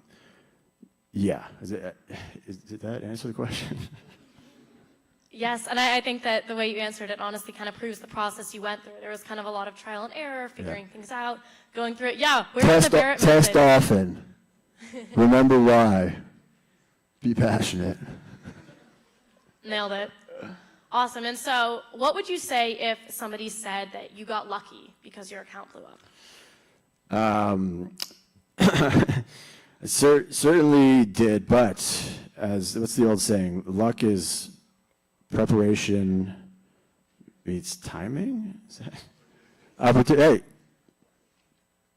preparation meets opportunity. And so as Billy Zane said in the Titanic, a real man makes his own luck. And I think that was the case with me and Jack, where we put in a lot of work. We sacrificed a lot, on top of our full-time jobs at the time. And I would say that, certain people do just get lucky. I mean, especially in the, current landscape of overnight sensations, and you do one street interview and then you have a podcast, and I think we all know who I'm talking about. That was not the case for us. That was not the case for us, I'm glad, I'm glad it didn't happen before we were ready, because once,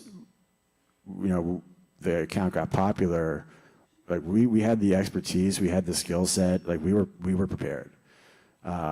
So I think that is, if luck, if you're passionate and you work hard and you have a clear goal, it will eventually happen. It's not a matter of if, it's when. And for us, it was 2019 Friday Beers. Awesome. Yeah, that's exactly what I wanted to hit on. That passion, the goals, and the hard work is what's most important. So you didn't really get lucky at the end of the day. You just found the time, and that time was right, and things started hitting their stride from there. That's great. And so continuing looking at the Barrett method, I really love that kind of remember why in the evolution part. I think that those are really important. So looking at that, what were some of the biggest obstacles you faced with Almost Friday Media? Well, there was a global pandemic, which was tough. But I would say, I mean, I say that jokingly, but it really, like, you know, we started the account at the end of 2019. It grew to, I don't know, 500,000 followers in 2 months. And we were like, we're golden. Like, we're coasting. And our brand of humor was all around weekend culture, hanging out with your friends, being social, people getting together, having fun. And we had, right before COVID, you know, we had the summer lined up. We were going to do live events. You know, it was all around people socializing. And I quit my job a week before COVID hit. And then that happened, and I went back to my boss, and I was like, dude, yeah, can I get my job back? Like, I don't know what's happening. So Speaking of timing, yeah. some are less fortunate than others there.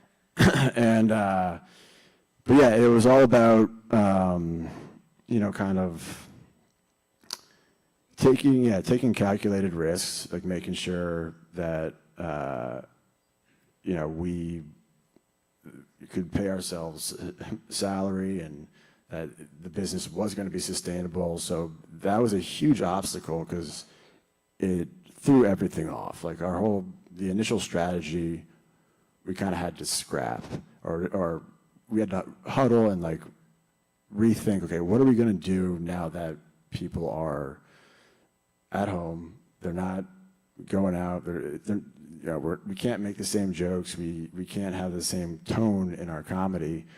But I think it allowed us to realize that, you know, the content we were making wasn't really about strictly the weekend culture, the socializing. It was about being relatable. It was about mimicking the feelings that we're all feeling throughout the week.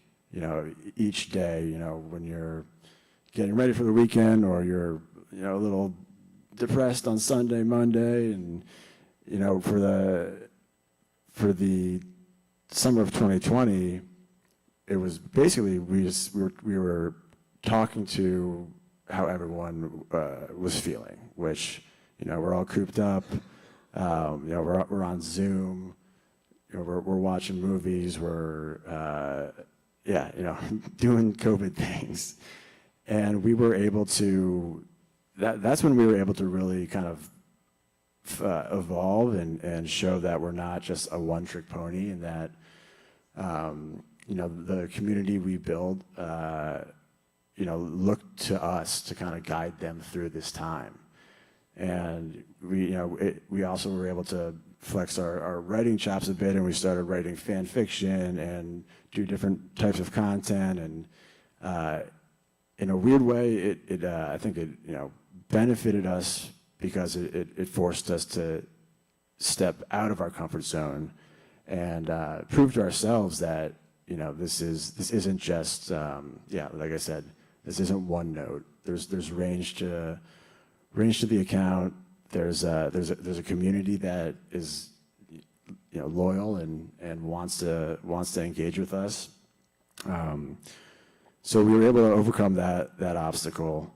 But apart from you know, unprecedented global disasters, the other obstacle, I would say, was being able to maintain our voice and not, you know, not have it become diluted.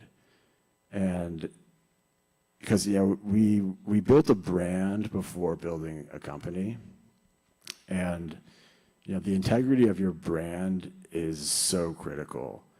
And, you know, we created this voice which I describe as anti-bro humor, where it's, you know, it's self-deprecating, it's self-aware, we don't punch down, and maintaining that and the standards we set for ourselves, you know, can become compromised when money gets involved and, you know, corporate brands get involved and, you know, they want to change things or they want to water it down. And so being able to find creative solutions to still, you know, do right by our audience, but also, you know, build a business and, you know, make sacrifices as far as what we consider like our, you know, the core kind of like qualities of our brand, of our voice.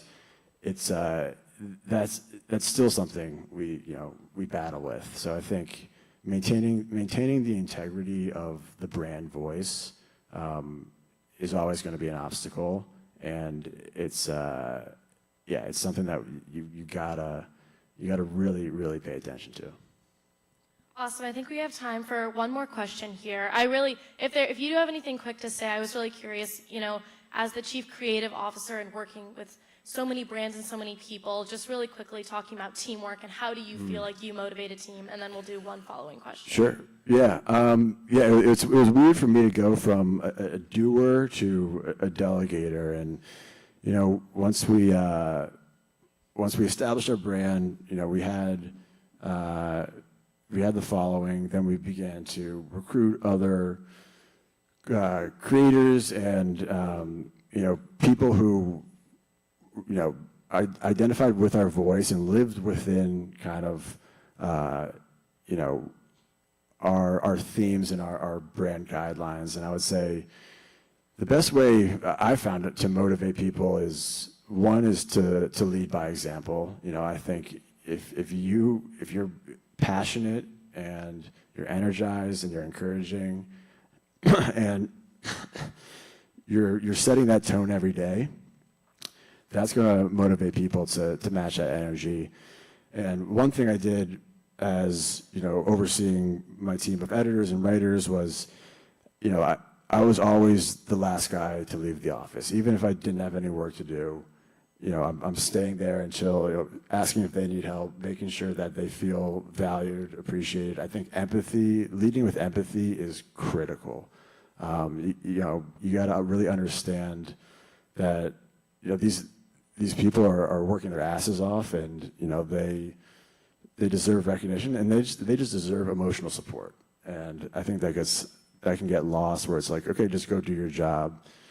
It's a pretty impersonal way to lead. I've had managers and creative directors who have very different leadership styles, and I've found that to be the most effective for me, and so that's what I try to use with my team. I think just you know, making sure people are recognized is really important. That is essential. And now I can see why you have built such an extensive network and team and so many different people on brand. I'm sure they all love it working for you and your team. And so lastly, pretty quick, just because we have a lot of undergraduate students in the audience, and you said, you know, you were kind of lost at that time too, not knowing what to do. What advice would you like to give? What would you like people to walk away thinking about how to follow their passions? Okay, I have two pieces of advice that resonated with me the most. One was, and this is going to be the most hardo, intimidating thing I'll say all night. I remember I watched, it was a Lamar Jackson press conference right after he won MVP, his first MVP, and he showed up to the press conference wearing a shirt that said, "Nobody cares, work harder." And every question about winning MVP, what it meant, he basically deflected and said, "It doesn't matter, you know, still work to do, like, this could, you'll go away tomorrow." And that phrase, "Nobody cares, work harder," I would never say that to an employee, but I say it to myself every day. You know, it's the cool thing about being an entrepreneur or building a career is, you know, and for me personally, like, I'll never be the smartest person in the room. I'll never be the funniest person in the room, but I doubt anyone in the room is going to work harder than me. And that's the one thing you can control. You can control how hard you work. And I think, you know, it's cliche, but like, yeah, there's no substitute for hard work. And I think it's something that should be inspiring to know that you can make up for pretty much any shortcoming by outworking people. And I'm not encouraging self-deprivation and 100-hour work weeks. You know, do what is comfortable for you, but always know that you know, hard work is, I think, the common denominator for anyone trying to be an entrepreneur, start a business, and it's certainly, you know, I'm not here because of my ungodly talent. I'll tell you that. So that's one piece of advice, and then the other one is just start. You'll make it perfect later. I don't know whose quote that is, but there's so much. I feel like You have a picture about oh, that, I do. right? Yeah, here we go. It's a cool one. Oh no.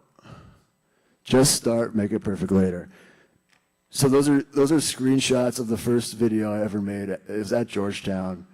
It's a really bad video. It's called The Skateboard Life. It's about a guy who lives his life on a skateboard. You will never see it. It's not on YouTube. And there's no way you can convince me to show you. But yeah, that was literally just, you know, my buddy and I picked up a handheld camera and we just made this video. It was terrible. But you know, we didn't overthink it. You know, it wasn't like, okay, like this needs to be really polished. Like it was like, let's just go rip some video, write some funny lines, see how it goes. And I think that applies to a lot of ideas, businesses. You know, just start, just put it out in the world. Don't hesitate, and you will refine it. And even with Friday Beers, you know, the first content we posted, looking back at it now, I'm like, how did anyone like this? This is terrible. But you get better as you go, and I think that's, yeah, you know, it's a powerful mentality to have, is to, yeah, not really worry about being perfect when you begin, and just like, yeah, you know, take a risk and follow what you love to do. Risk is on the Barrett method too. Yeah, You're nailing all the points. Well, anyways, I think that concludes the time we have here with Max. I said you can probably stick around for a few minutes after if people have any more questions. So just one more big round of applause. Thank you so much for coming. Thank you guys. Appreciate it.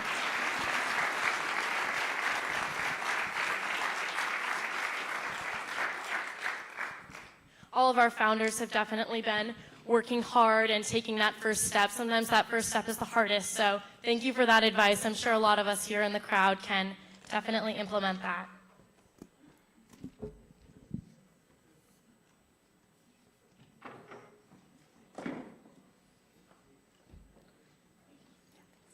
All right, so now we are going to move on to our final 3 startups. So first, let's welcome our paired team.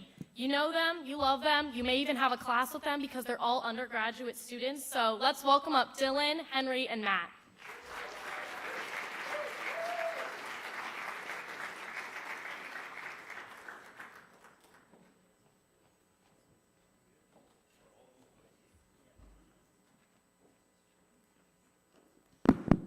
Hello. You gotta turn them on. Hello. Testing. We good to go? All right, cool. Hello, everyone. Thank you so much for being here. We are super excited to share more about our company and the progress that we've made throughout the Georgetown Ventures cohort. Now, we want to start with a story for you guys.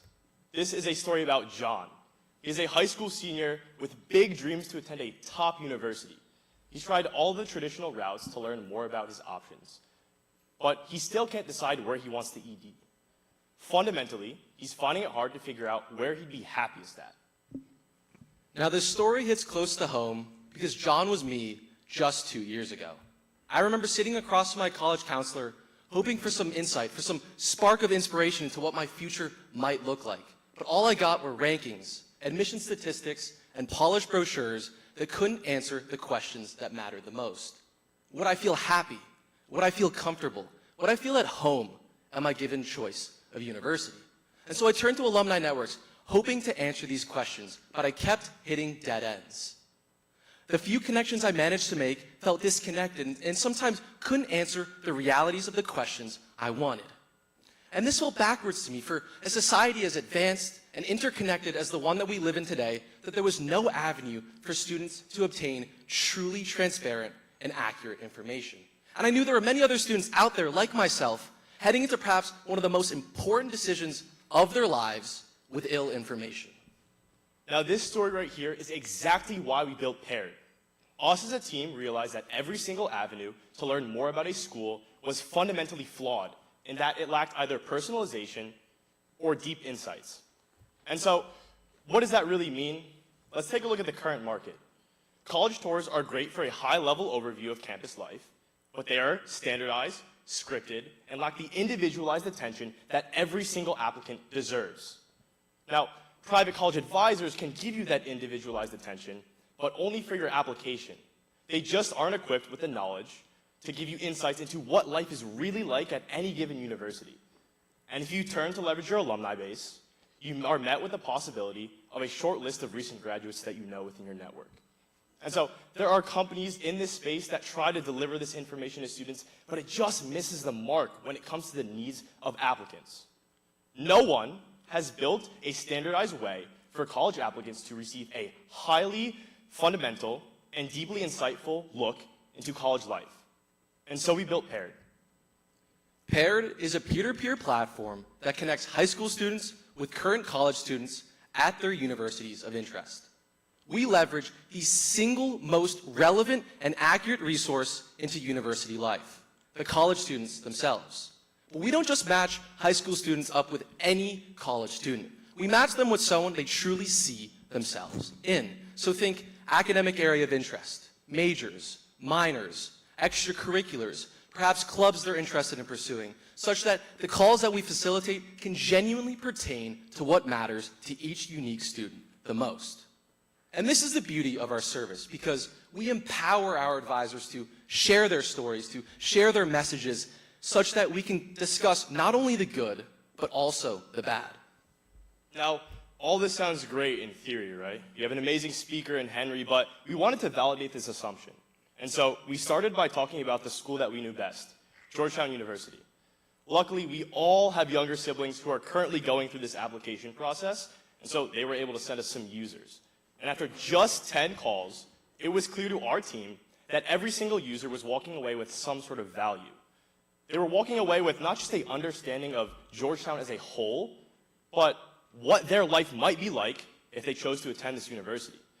And so that was amazing, but we wanted to expand outside of Georgetown and outside of our network. So the next step was to onboard student advisors at all of the top universities. So as you can see on the screen, we have advisors at all of the top schools. Think Harvard, Yale, UVA, Duke, and of course Georgetown. Once this was ready to handle an influx of user demand, our next step was targeted outreach. And with the help of our amazing Georgetown Ventures team, we sent out over 100 emails to high schools, advisors, and private companies so they could send us users. But it wasn't long before we realized that traditional outreach just wasn't working for us. And so we had to try something different. And we tried what we knew how to do best. We got scrappy. This slide shows our team intercepting families and students after their official Georgetown University campus tours. And we realized that every single one of these tours ended in the exact same location. So we set up camp and got to work, making our pitch to family after family after family. And it worked. The traction we gained through this customer acquisition strategy was truly amazing. 70+ waitlist signups, 10 meetings completed, 20 more on the way, and advisors ready to go at 15 of the top universities. Awesome. So, with all of this traction, we wanted to give users a way to book a call online. We created a quick landing page that shows what Paired does. You browse, you book, and then you chat. And with the help of our Hoya developers team and our Georgetown Ventures tech and creative teams, we are so excited to demo for you our custom scheduling solution. I'll start the user flow now. So you start by taking a look at what schools you can book a call at. Looks like this is loading.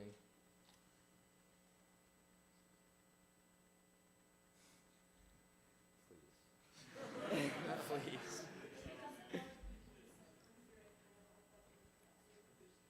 Oh, yeah. Okay. We'll improvise. So, once you choose a school, you can choose an advisor to talk to. Once you choose an advisor, you can book a date and a time for your call. Creating an account with Paired is so easy. I'm going to scrub through. All you have to do is give us your email, your first and your last name.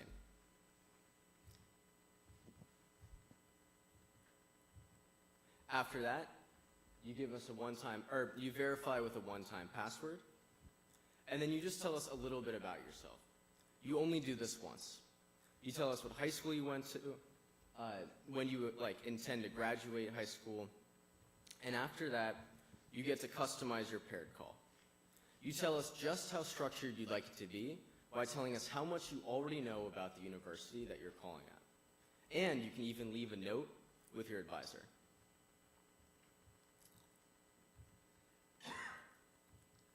Hang on. And just like that, you've booked a call with Paired. Finally, we'll send you an email with all the materials that you'll need to feel prepared for your call. No pun intended. Let's scrub through. All right. So how do we generate revenue? Well, our business model is simple and scalable. A user pays for a 30-minute call, Paired takes 60%, the advisor takes home 40%, and with this commission-based model, we ensure that every single call is held to the same high standard such that we're delivering real value to both our clients and advisors. Now, let's take a step back and look at the Paired timeline. In Q2 of 2024 is when we began our first MVP stage. Since then, we've done 40+ customer interviews, onboarded a team of student advisors, and manually recruited our way to 70+ waitlist signups. As you guys just saw, we have a fully functional website with automated scheduling ready to be rolled out in Q1 of 2025. That will begin our MVP round 2, and we look to onboard an even more robust team of student advisors, hit 500 paid users before Q3 of 2025, where we want to raise our first funding round. Now, who are we? We are a team of driven and passionate operators and builders. My name is Dylan, and I'm a junior studying finance in the McDonough School of Business here at Georgetown. I've gotten a ton of operational experience through Georgetown Ventures, and also dipped my toes in the side of investing with Plug and Play Tech Center. My name is Henry Gould. I'm a sophomore in the McDonough School of Business, also studying finance, and I have a ton of experience in the field of entrepreneurship and with startups, founding my own company in 2022, and working on the consulting side of things through Georgetown Ventures. Hey everyone, I'm Matt. I'm a junior studying computer science in the college. I built tons of mobile apps and websites, and I also co-founded the software development club on campus, Hoya Developers. Now, our ask is pretty simple in that we just want guidance. As a team of full-time students and a first-time founding team, this has been an amazing learning experience for us. With that being said, we'd like to talk to those of you out there who have been there and done that, right? If you have experience in the ed tech or marketplace startup space, scaling operations, or growth marketing, or you just want to talk about Paired, we'd love to chat, and you can reach us at the information on the board. And building on that, the progress that we've made in the last 10 weeks has been truly incredible. We started with an idea, built a product around that idea, developed an MVP, tested that MVP, and now we have customers all across the country eager to use our services. But what excites us the most is not the progress that we've made. It's what it represents. Students gaining clarity advisors making a real impact, and a traditionally inefficient process moving towards transparency and connection. Thank you. Thanks, guys.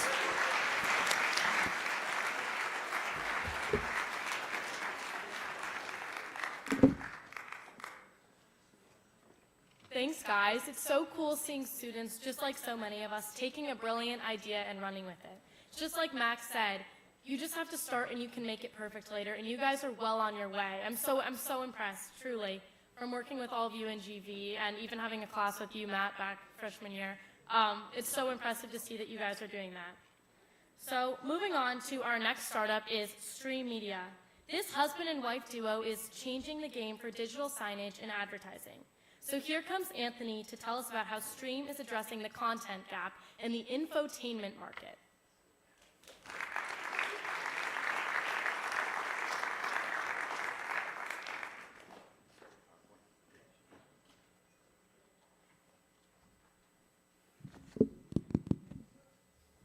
Hey everyone. Can anybody tell me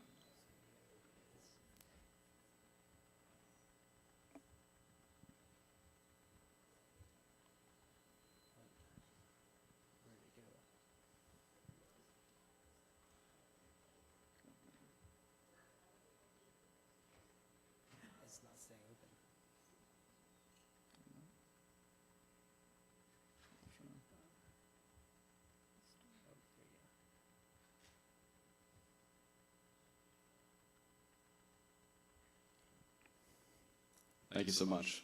Can anyone tell me what a massive skyscraper in New York City, a state-of-the-art hospital campus in Northern Virginia, and a sleek auto dealership outside of Dallas all have in common? 3 things. First, they all have big, beautiful, gorgeous lobbies. Their owners have invested a ton of money into installing big, brilliant screens and TVs in these lobbies and waiting rooms. And third, when it comes to figuring out what to put on these screens, they don't really know where to turn to make them not just relevant and fresh, but useful and drive a return on their investment. The fact of the matter is, without engaging content, these displays are really just massive wastes of money. You've seen them, cycling through the weather, traffic, a picture of the outside of the building itself, or just a jumbled mess of information, rotating PowerPoint slides, things like that. Nobody's paying attention to this. Nobody cares. Without engaging content, this really is not driving any value.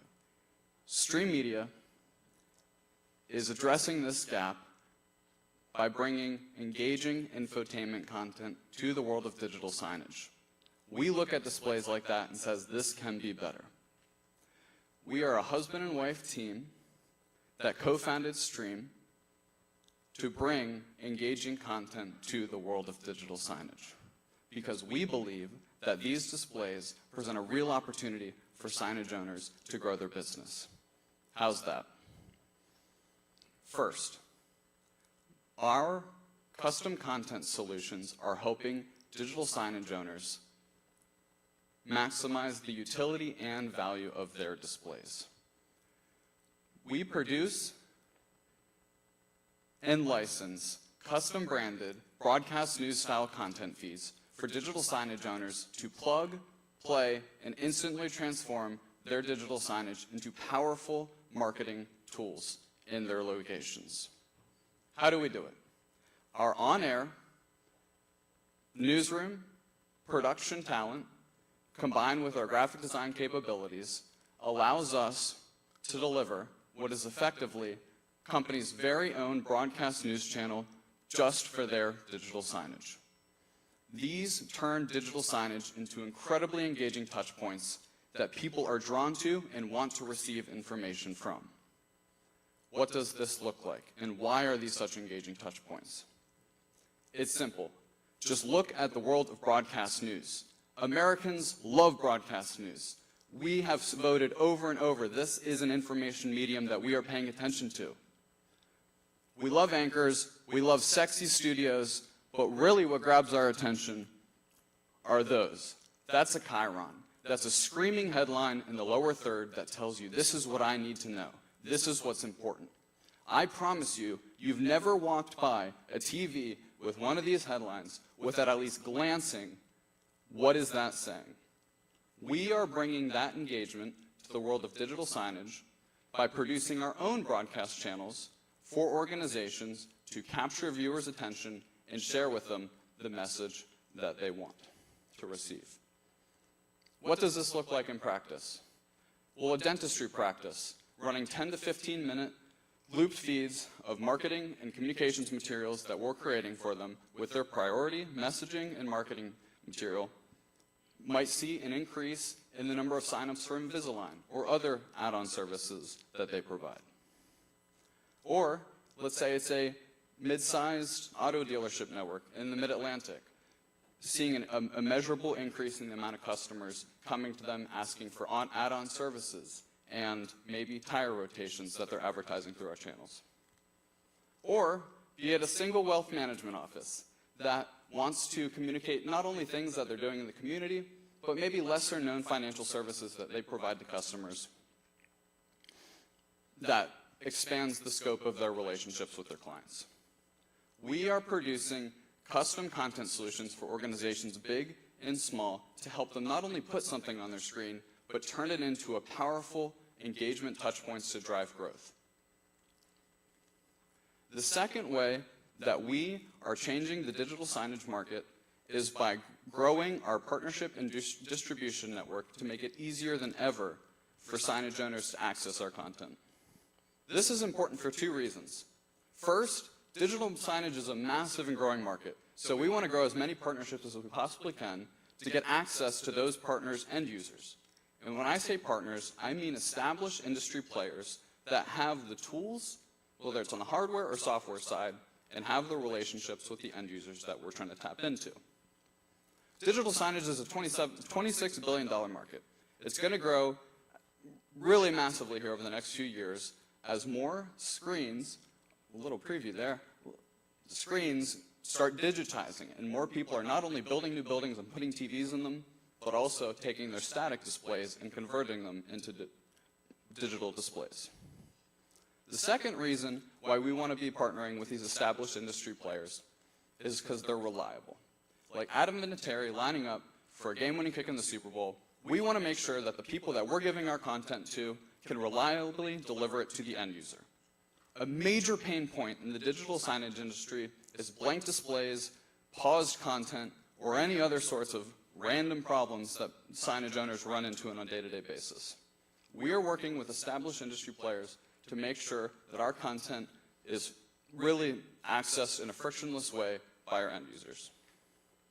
Just to give a sample of a few formal partnership agreements that we've already entered into since we launched in June, DigiChief, one of the largest digital signage content providers in the entire industry.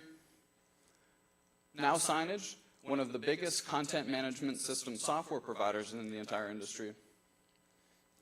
And Kaufman Media, one of the largest integrators of digital signage solutions in the entire digital signage industry. Collectively, they give us access to their thousands, if not tens of thousands, of end-user customers with digital signage in their waiting rooms and lobbies. I'm also proud to share that we just recently struck a revenue share agreement with National Retail Solutions, which is putting our content on National Retail Solutions' 30,000 screen network in convenience stores across the nation. So today, I'm proud to announce that we are live and our content is being run in between advertisements on this network, and we are getting a split of every advertising dollar run along with our content. Finally, I'm proud to share that we're accepted into and are participating in NVIDIA's Startup Inception program. Not only does this put us in their great startup ecosystem, but it has allowed us to further optimize our content delivery. Finally, we are continuing to improve our product by studying our viewers' behavior and listening to what they want to see from an engagement standpoint. This semester, we were lucky enough to be paired with an entrepreneurial killer team of Georgetown Ventures students who really tried to help us get to the crux of what is making viewers pay attention, why do they pay attention, and how can we study to gather better data about A, is our content more engaging than another marketing medium, or B, how can we improve our content to make it even more engaging? Over the course of the semester, we worked on developing what I'm proud to share became a final survey instrument, which we are going to execute in the field to measure when our content is being displayed with whether it be advertisements or any other sort of promotional material, whether it effectively grabs people's eyeballs and converts them into an elevated level of customer by influencing their purchase behavior. Now, each week, the team came together with not only great ideas, but challenged assumptions, and really was focused on finding solutions to come up with a survey instrument I think we're all very proud of. I'd also like to let all of you know that you are getting a sneak preview of what we are going to be rolling out here over the next few weeks. We also, with the help of our creative team, updated our branding and are going to be releasing a whole new look and feel of Stream. So this is our new logo. Don't tell anyone that you see out on the street about it, because I know people are asking about it. But we're excited to unveil the full suite in a few weeks here. But thank you so much to the creative team for their hard work on that. So in conclusion, we're changing digital signage in 3 ways. We're putting our incredible content solutions in the hands of end users. We're making it easier than ever for them to access our solutions, and we are continuing to improve our product by studying their behavior and listening to what engages them. So, if you own a business, if you work for a company, or you know someone who might have signage in their establishment that could really be elevated, not from just putting something pretty on it or nice on it, but really want to transform it into an engaging touch point, I encourage you to scan the QR code, route to the website, and see how we can help you out. I would love to thank you all for coming out tonight, and I'd love to thank Georgetown Ventures for this incredible opportunity. Thank you.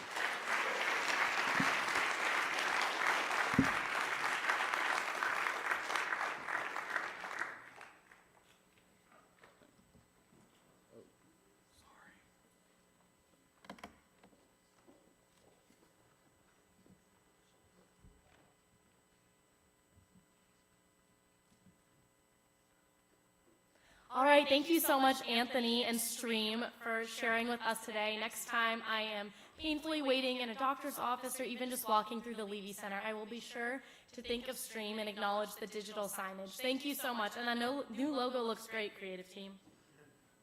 All right, I know we're a little bit behind schedule, but we have one more startup that I'd love for you to give your full attention to. It is the final one tonight. It is InPress with Adam and Alex.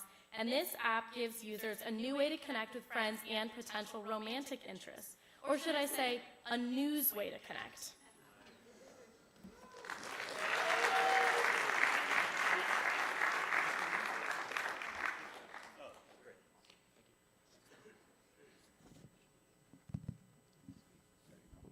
Thank you.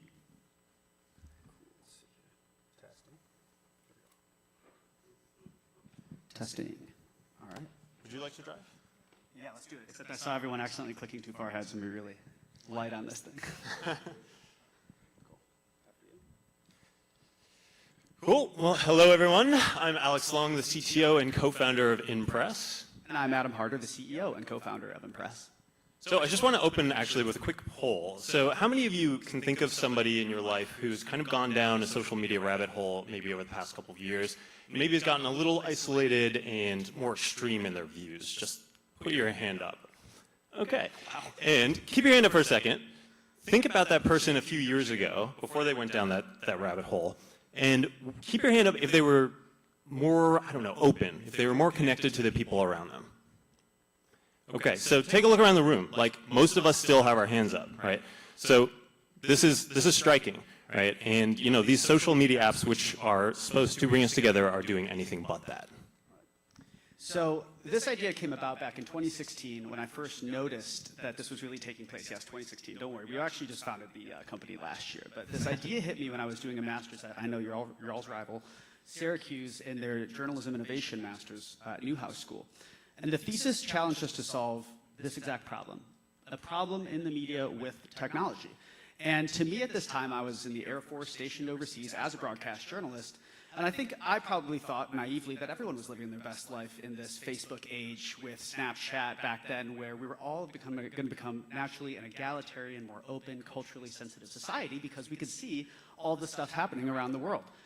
That was pretty naive in hindsight, right? And I think that got revealed when election season came around and I kind of started to see people who I knew growing up. I'm from Ohio originally, right?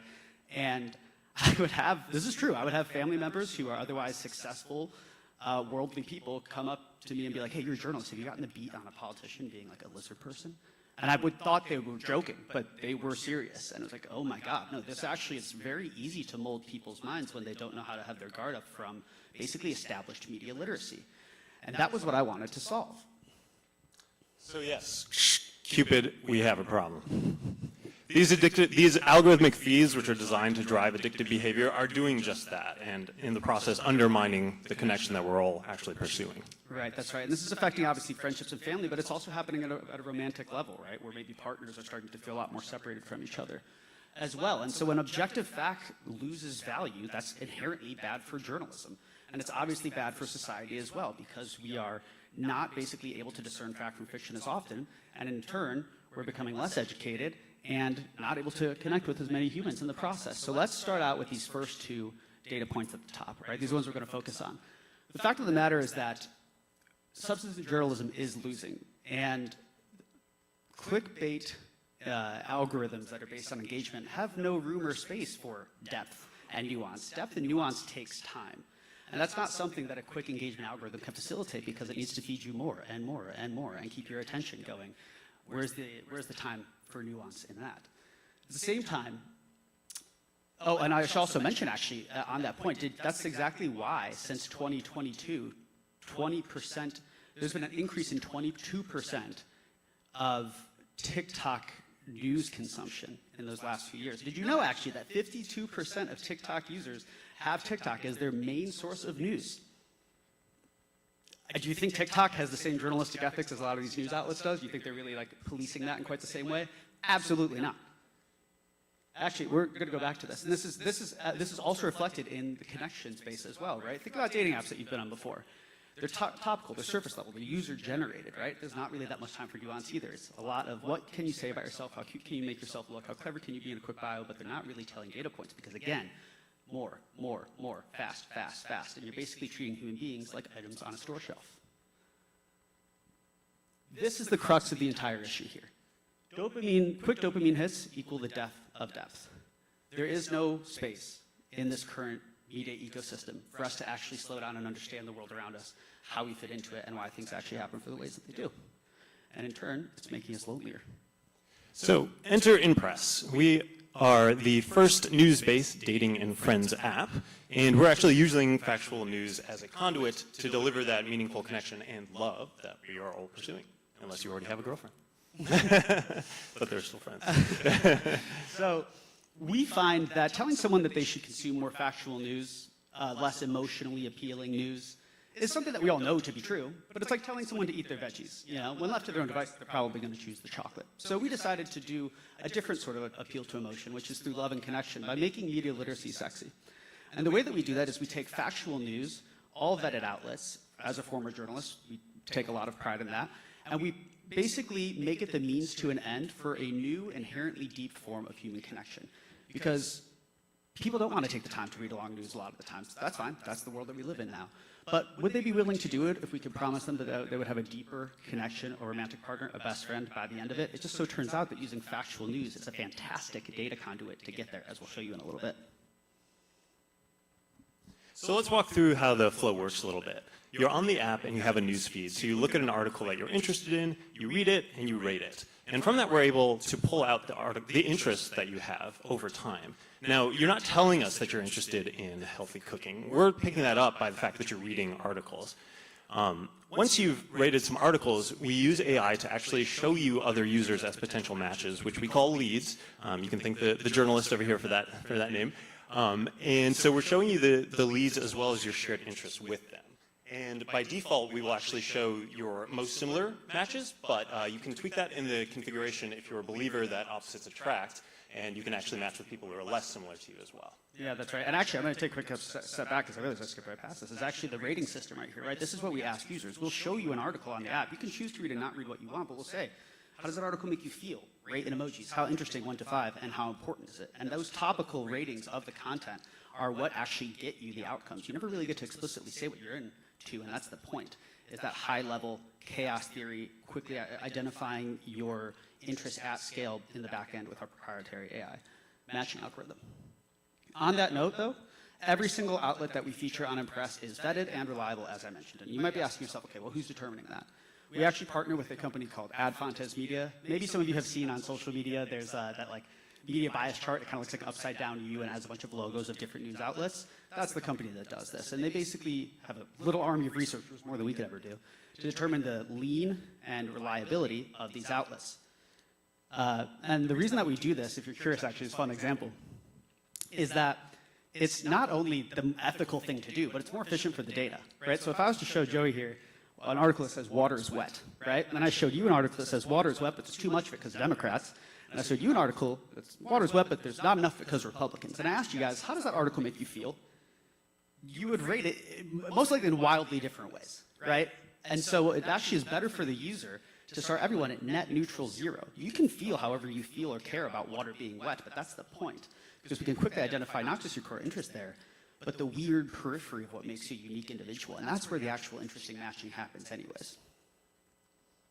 So when we're showing you your leads, we're also showing the shared interests that you have with them. And this is a unique view of you and this other person, kind of how you fit together. So it's sort of like having a little Myers-Briggs test with a data scientist on the back end.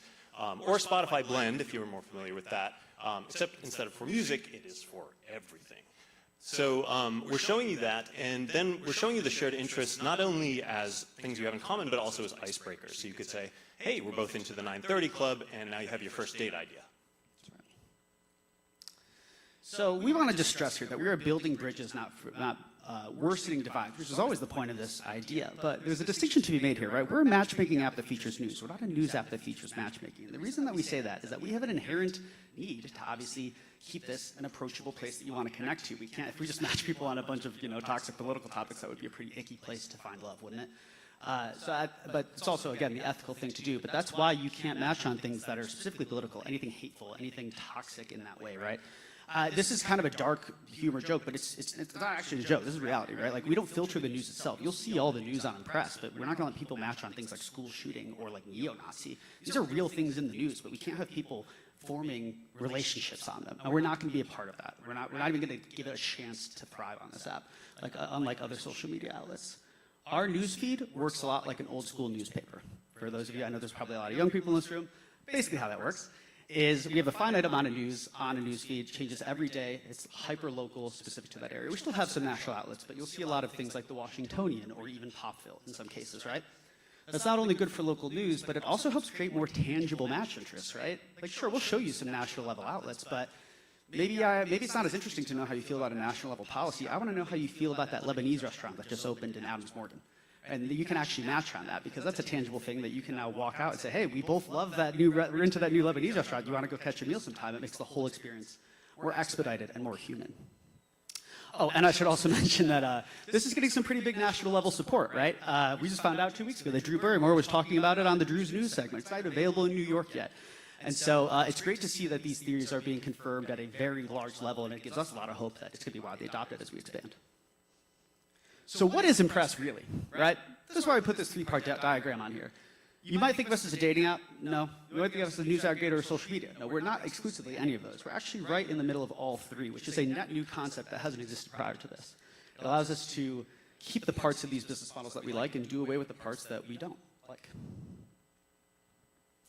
Yeah, and the advantage of existing in a space that no one exists in is you get to do cool things that nobody has done, such as using a news article as a way to break the ice with a new match. So you can send them the news article, have your own little game show moment where you the curtain comes down and you both see, oh, this is how you responded to it. We can also show you how your matches, your matches are engaging with different articles in the news. And Oh yeah, okay. So this is our IRL matching, in real life matching. I promise you, you've never heard of anything like we're about to describe. It's really crazy. It is basically compatibility as a service. So I'm actually, to demonstrate this feature, I'm gonna call 2 people from our GV crew down. Can we get like Karis and, oh look, Zoe's here, James here. Why don't we get Zoe? Come on down here, Zoe. Come on down. All right, they're gonna be our new our features. So basically what we're about to do here is that raise your hand if you actually have Impress on your phone, by the way. We love you for that. Oh, wow, you guys are amazing, thank you.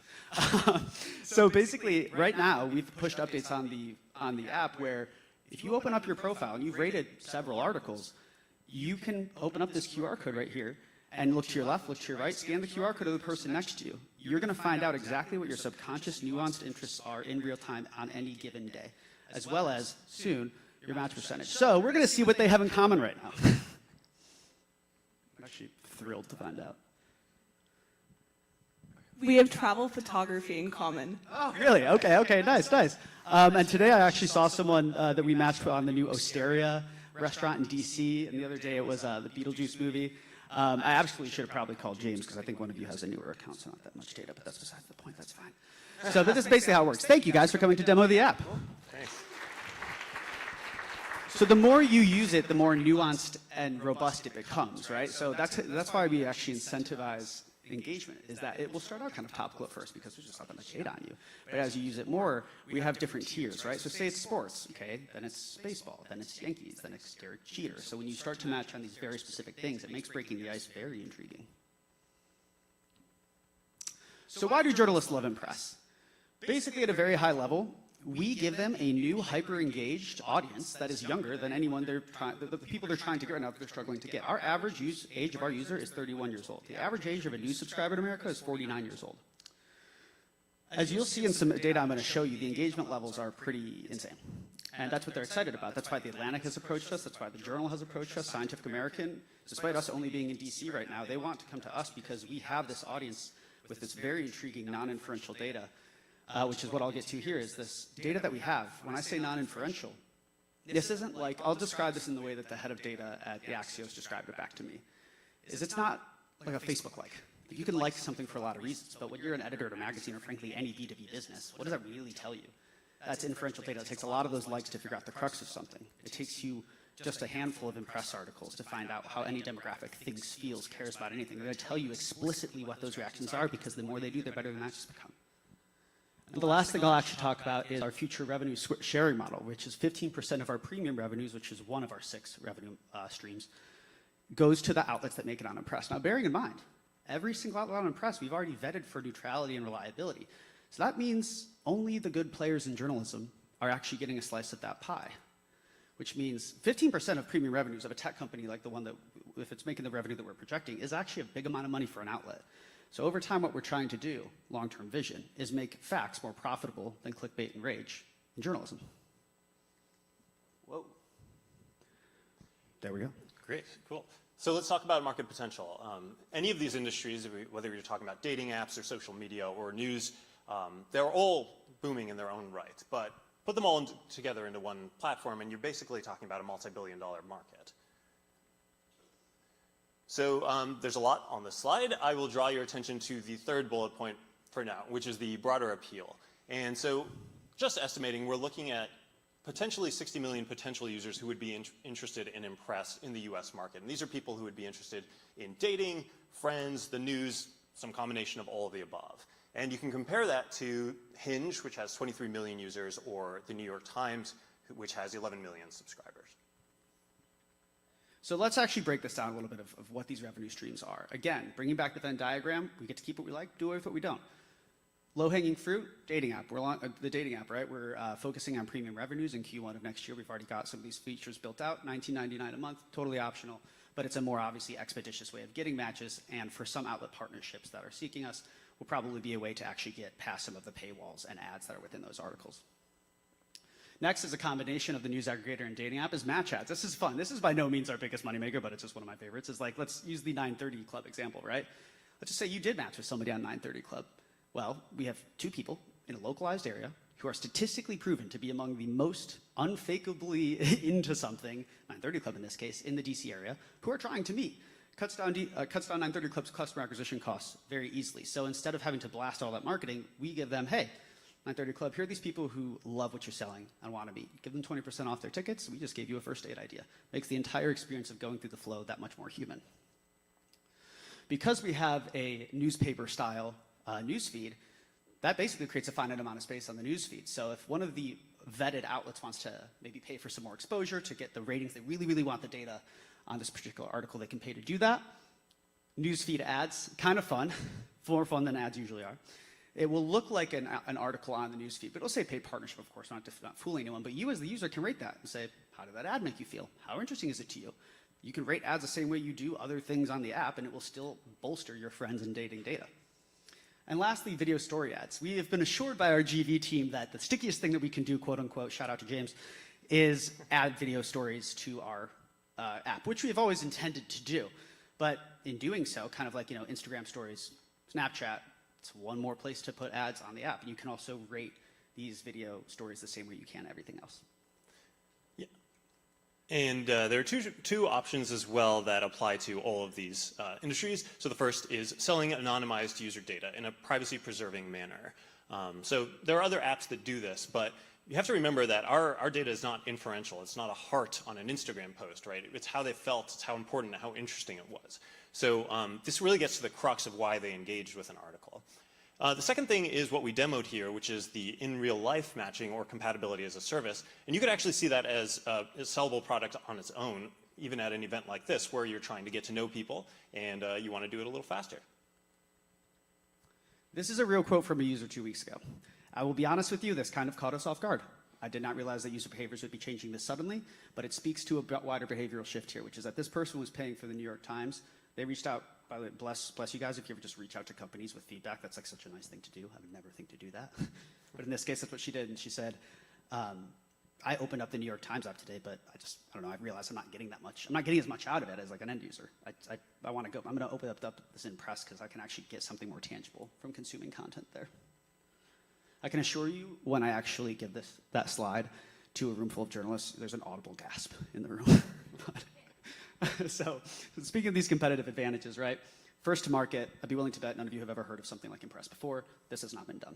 The second one is this incentivized user engagement, right? This is not like a single Nielsen report for a B2B business. This is a nuclear engine of data that keeps going, shows how, say you want to find out how a 29-year-old African-American male in the Lower East Side of Manhattan, the emotions they feel about sustainability. How concerned are they about red dye number 5? Conceivably, you will have this in shifting real data all the time because that's what we give access to our partners, as he said, anonymized. And the last one is that our unfair advantage is, like I said, we are supported by journalists. Every time that these journalist outlets cover us, we see a huge boost in coverage, a huge boost in users, which actually makes me realize this clicker, I'll tell you what, totally somehow blew past a slide. My goodness. Aha! Probably the most interesting slide on the whole deck, my goodness. So in 12 weeks since we launched, these are the outlets that have covered us. We have not asked for a single piece of coverage in these last 3 months. Currently, we have 1.4 thousand users in DC, but interestingly, they have rated 25,000 articles among them. That is an average of 18 articles per user. I'm not a betting man, but I'd be willing to bet that a lot of the people in this room probably haven't read a full 18 journalistic articles in the last 3 months. Honestly, maybe myself included. That is a lot of engagement. It's proving the hypothesis that giving people that carrot at the end of the journey of human connection is actually driving more thorough engagement. We have 3.7 thousand waitlist search nationwide, and lovely, we have 2,500 new matches in the DC area.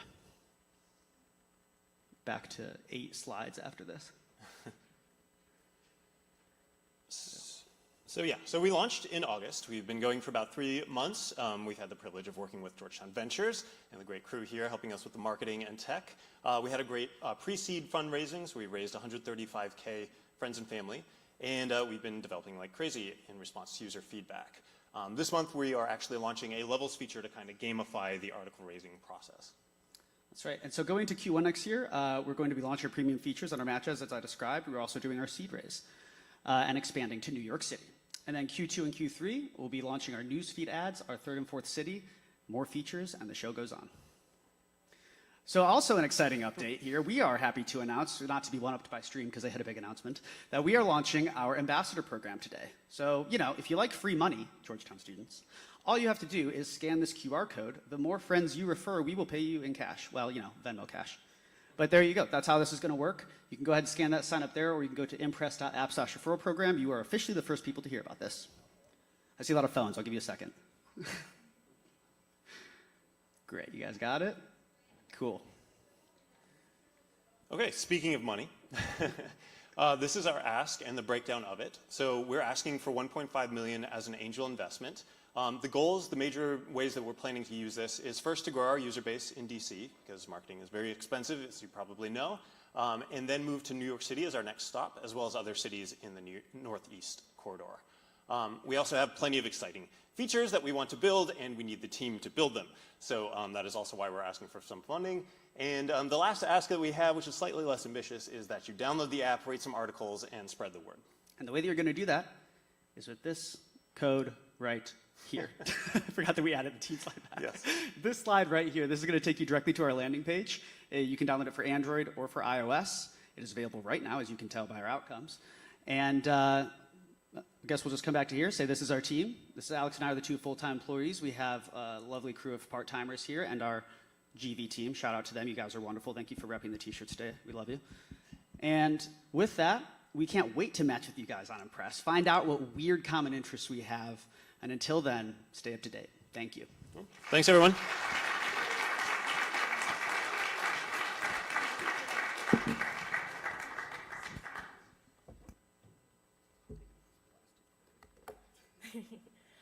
Thank you, Adam and Alex. Impress was actually one of the first startups we've worked with that has done a launch party that a lot of us in GV got to go to. It was a great time. It was super fun. I wish you guys brought some of those funny flyers with you. Your marketing has just been incredible, and those slides were beautiful too. All of the startups, everything. I was so impressed by all the slide decks. Great job, everybody. But now we are done with our cohort, so congratulations to everybody who just pitched. Everything was incredible. But now it is up to the audience to decide who is the favorite startup of the night. Sorry, I'm just trying to go back to the slideshow. Yeah. Going back. So this is the People's Choice Awards, which we do every demo day. So you can scan this QR code right here and vote for your favorite startup you saw. I know it's really tough because they were all incredible and inspiring. But go ahead and pick your favorite, and there's a lot on the line. There is $500 on the line, actually. So choose wisely, and you should only have one submission. So take a second and do that. Vote for your favorite. Has everybody gotten that? Good? Okay, because now we're going to move on to our next big announcement of the night, which is the introduction of our Spring 2025 cohort application. So if we have any more aspiring founders here in the audience, go ahead and scan this QR code. I mean, you saw students do it. You saw MBA students do it.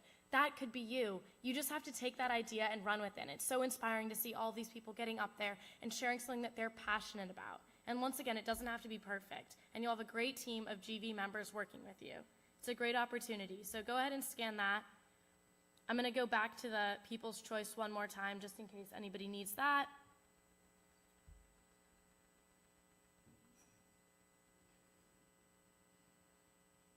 And to the cohort one more time.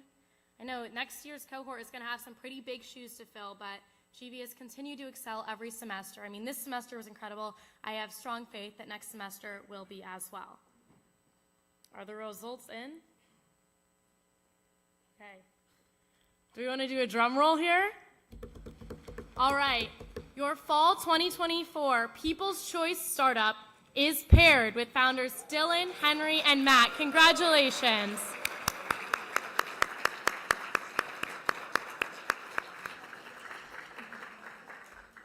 I don't think we have anything physical to give you, but I'd give you a hug if you want to come. No, I'm just kidding. All right, so with that, we are finished up. I would just love to say a few things on behalf of GV before we conclude. I just want to say another huge round of thank you to everybody who came out and supported Georgetown Ventures tonight. The energy has been palpable from our founders and members and Max and all of you in the audience. This is what makes GV so special, because here you're a part of something bigger. You're a part of a dream. You're a part of a community of ambitious individuals who want to make the world a better place. You are a part of this energy that everybody has been talking about tonight. And I hope this fires you up. I hope this makes you want to go out and do something, anything. Just start. Fill out that application. Who knows? Maybe an idea will come to you. And that's what's amazing about this place. So on behalf of Georgetown Ventures and Georgetown Entrepreneurship, we support you, and we are ready for the next wave of brilliant ideas. It starts here. Thank you all for coming, and please join us for some concessions right outside. We have some charcuterie.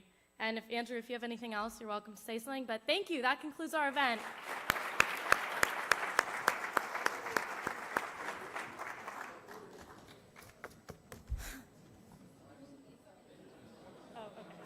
If any team, oh, did they turn off the mic?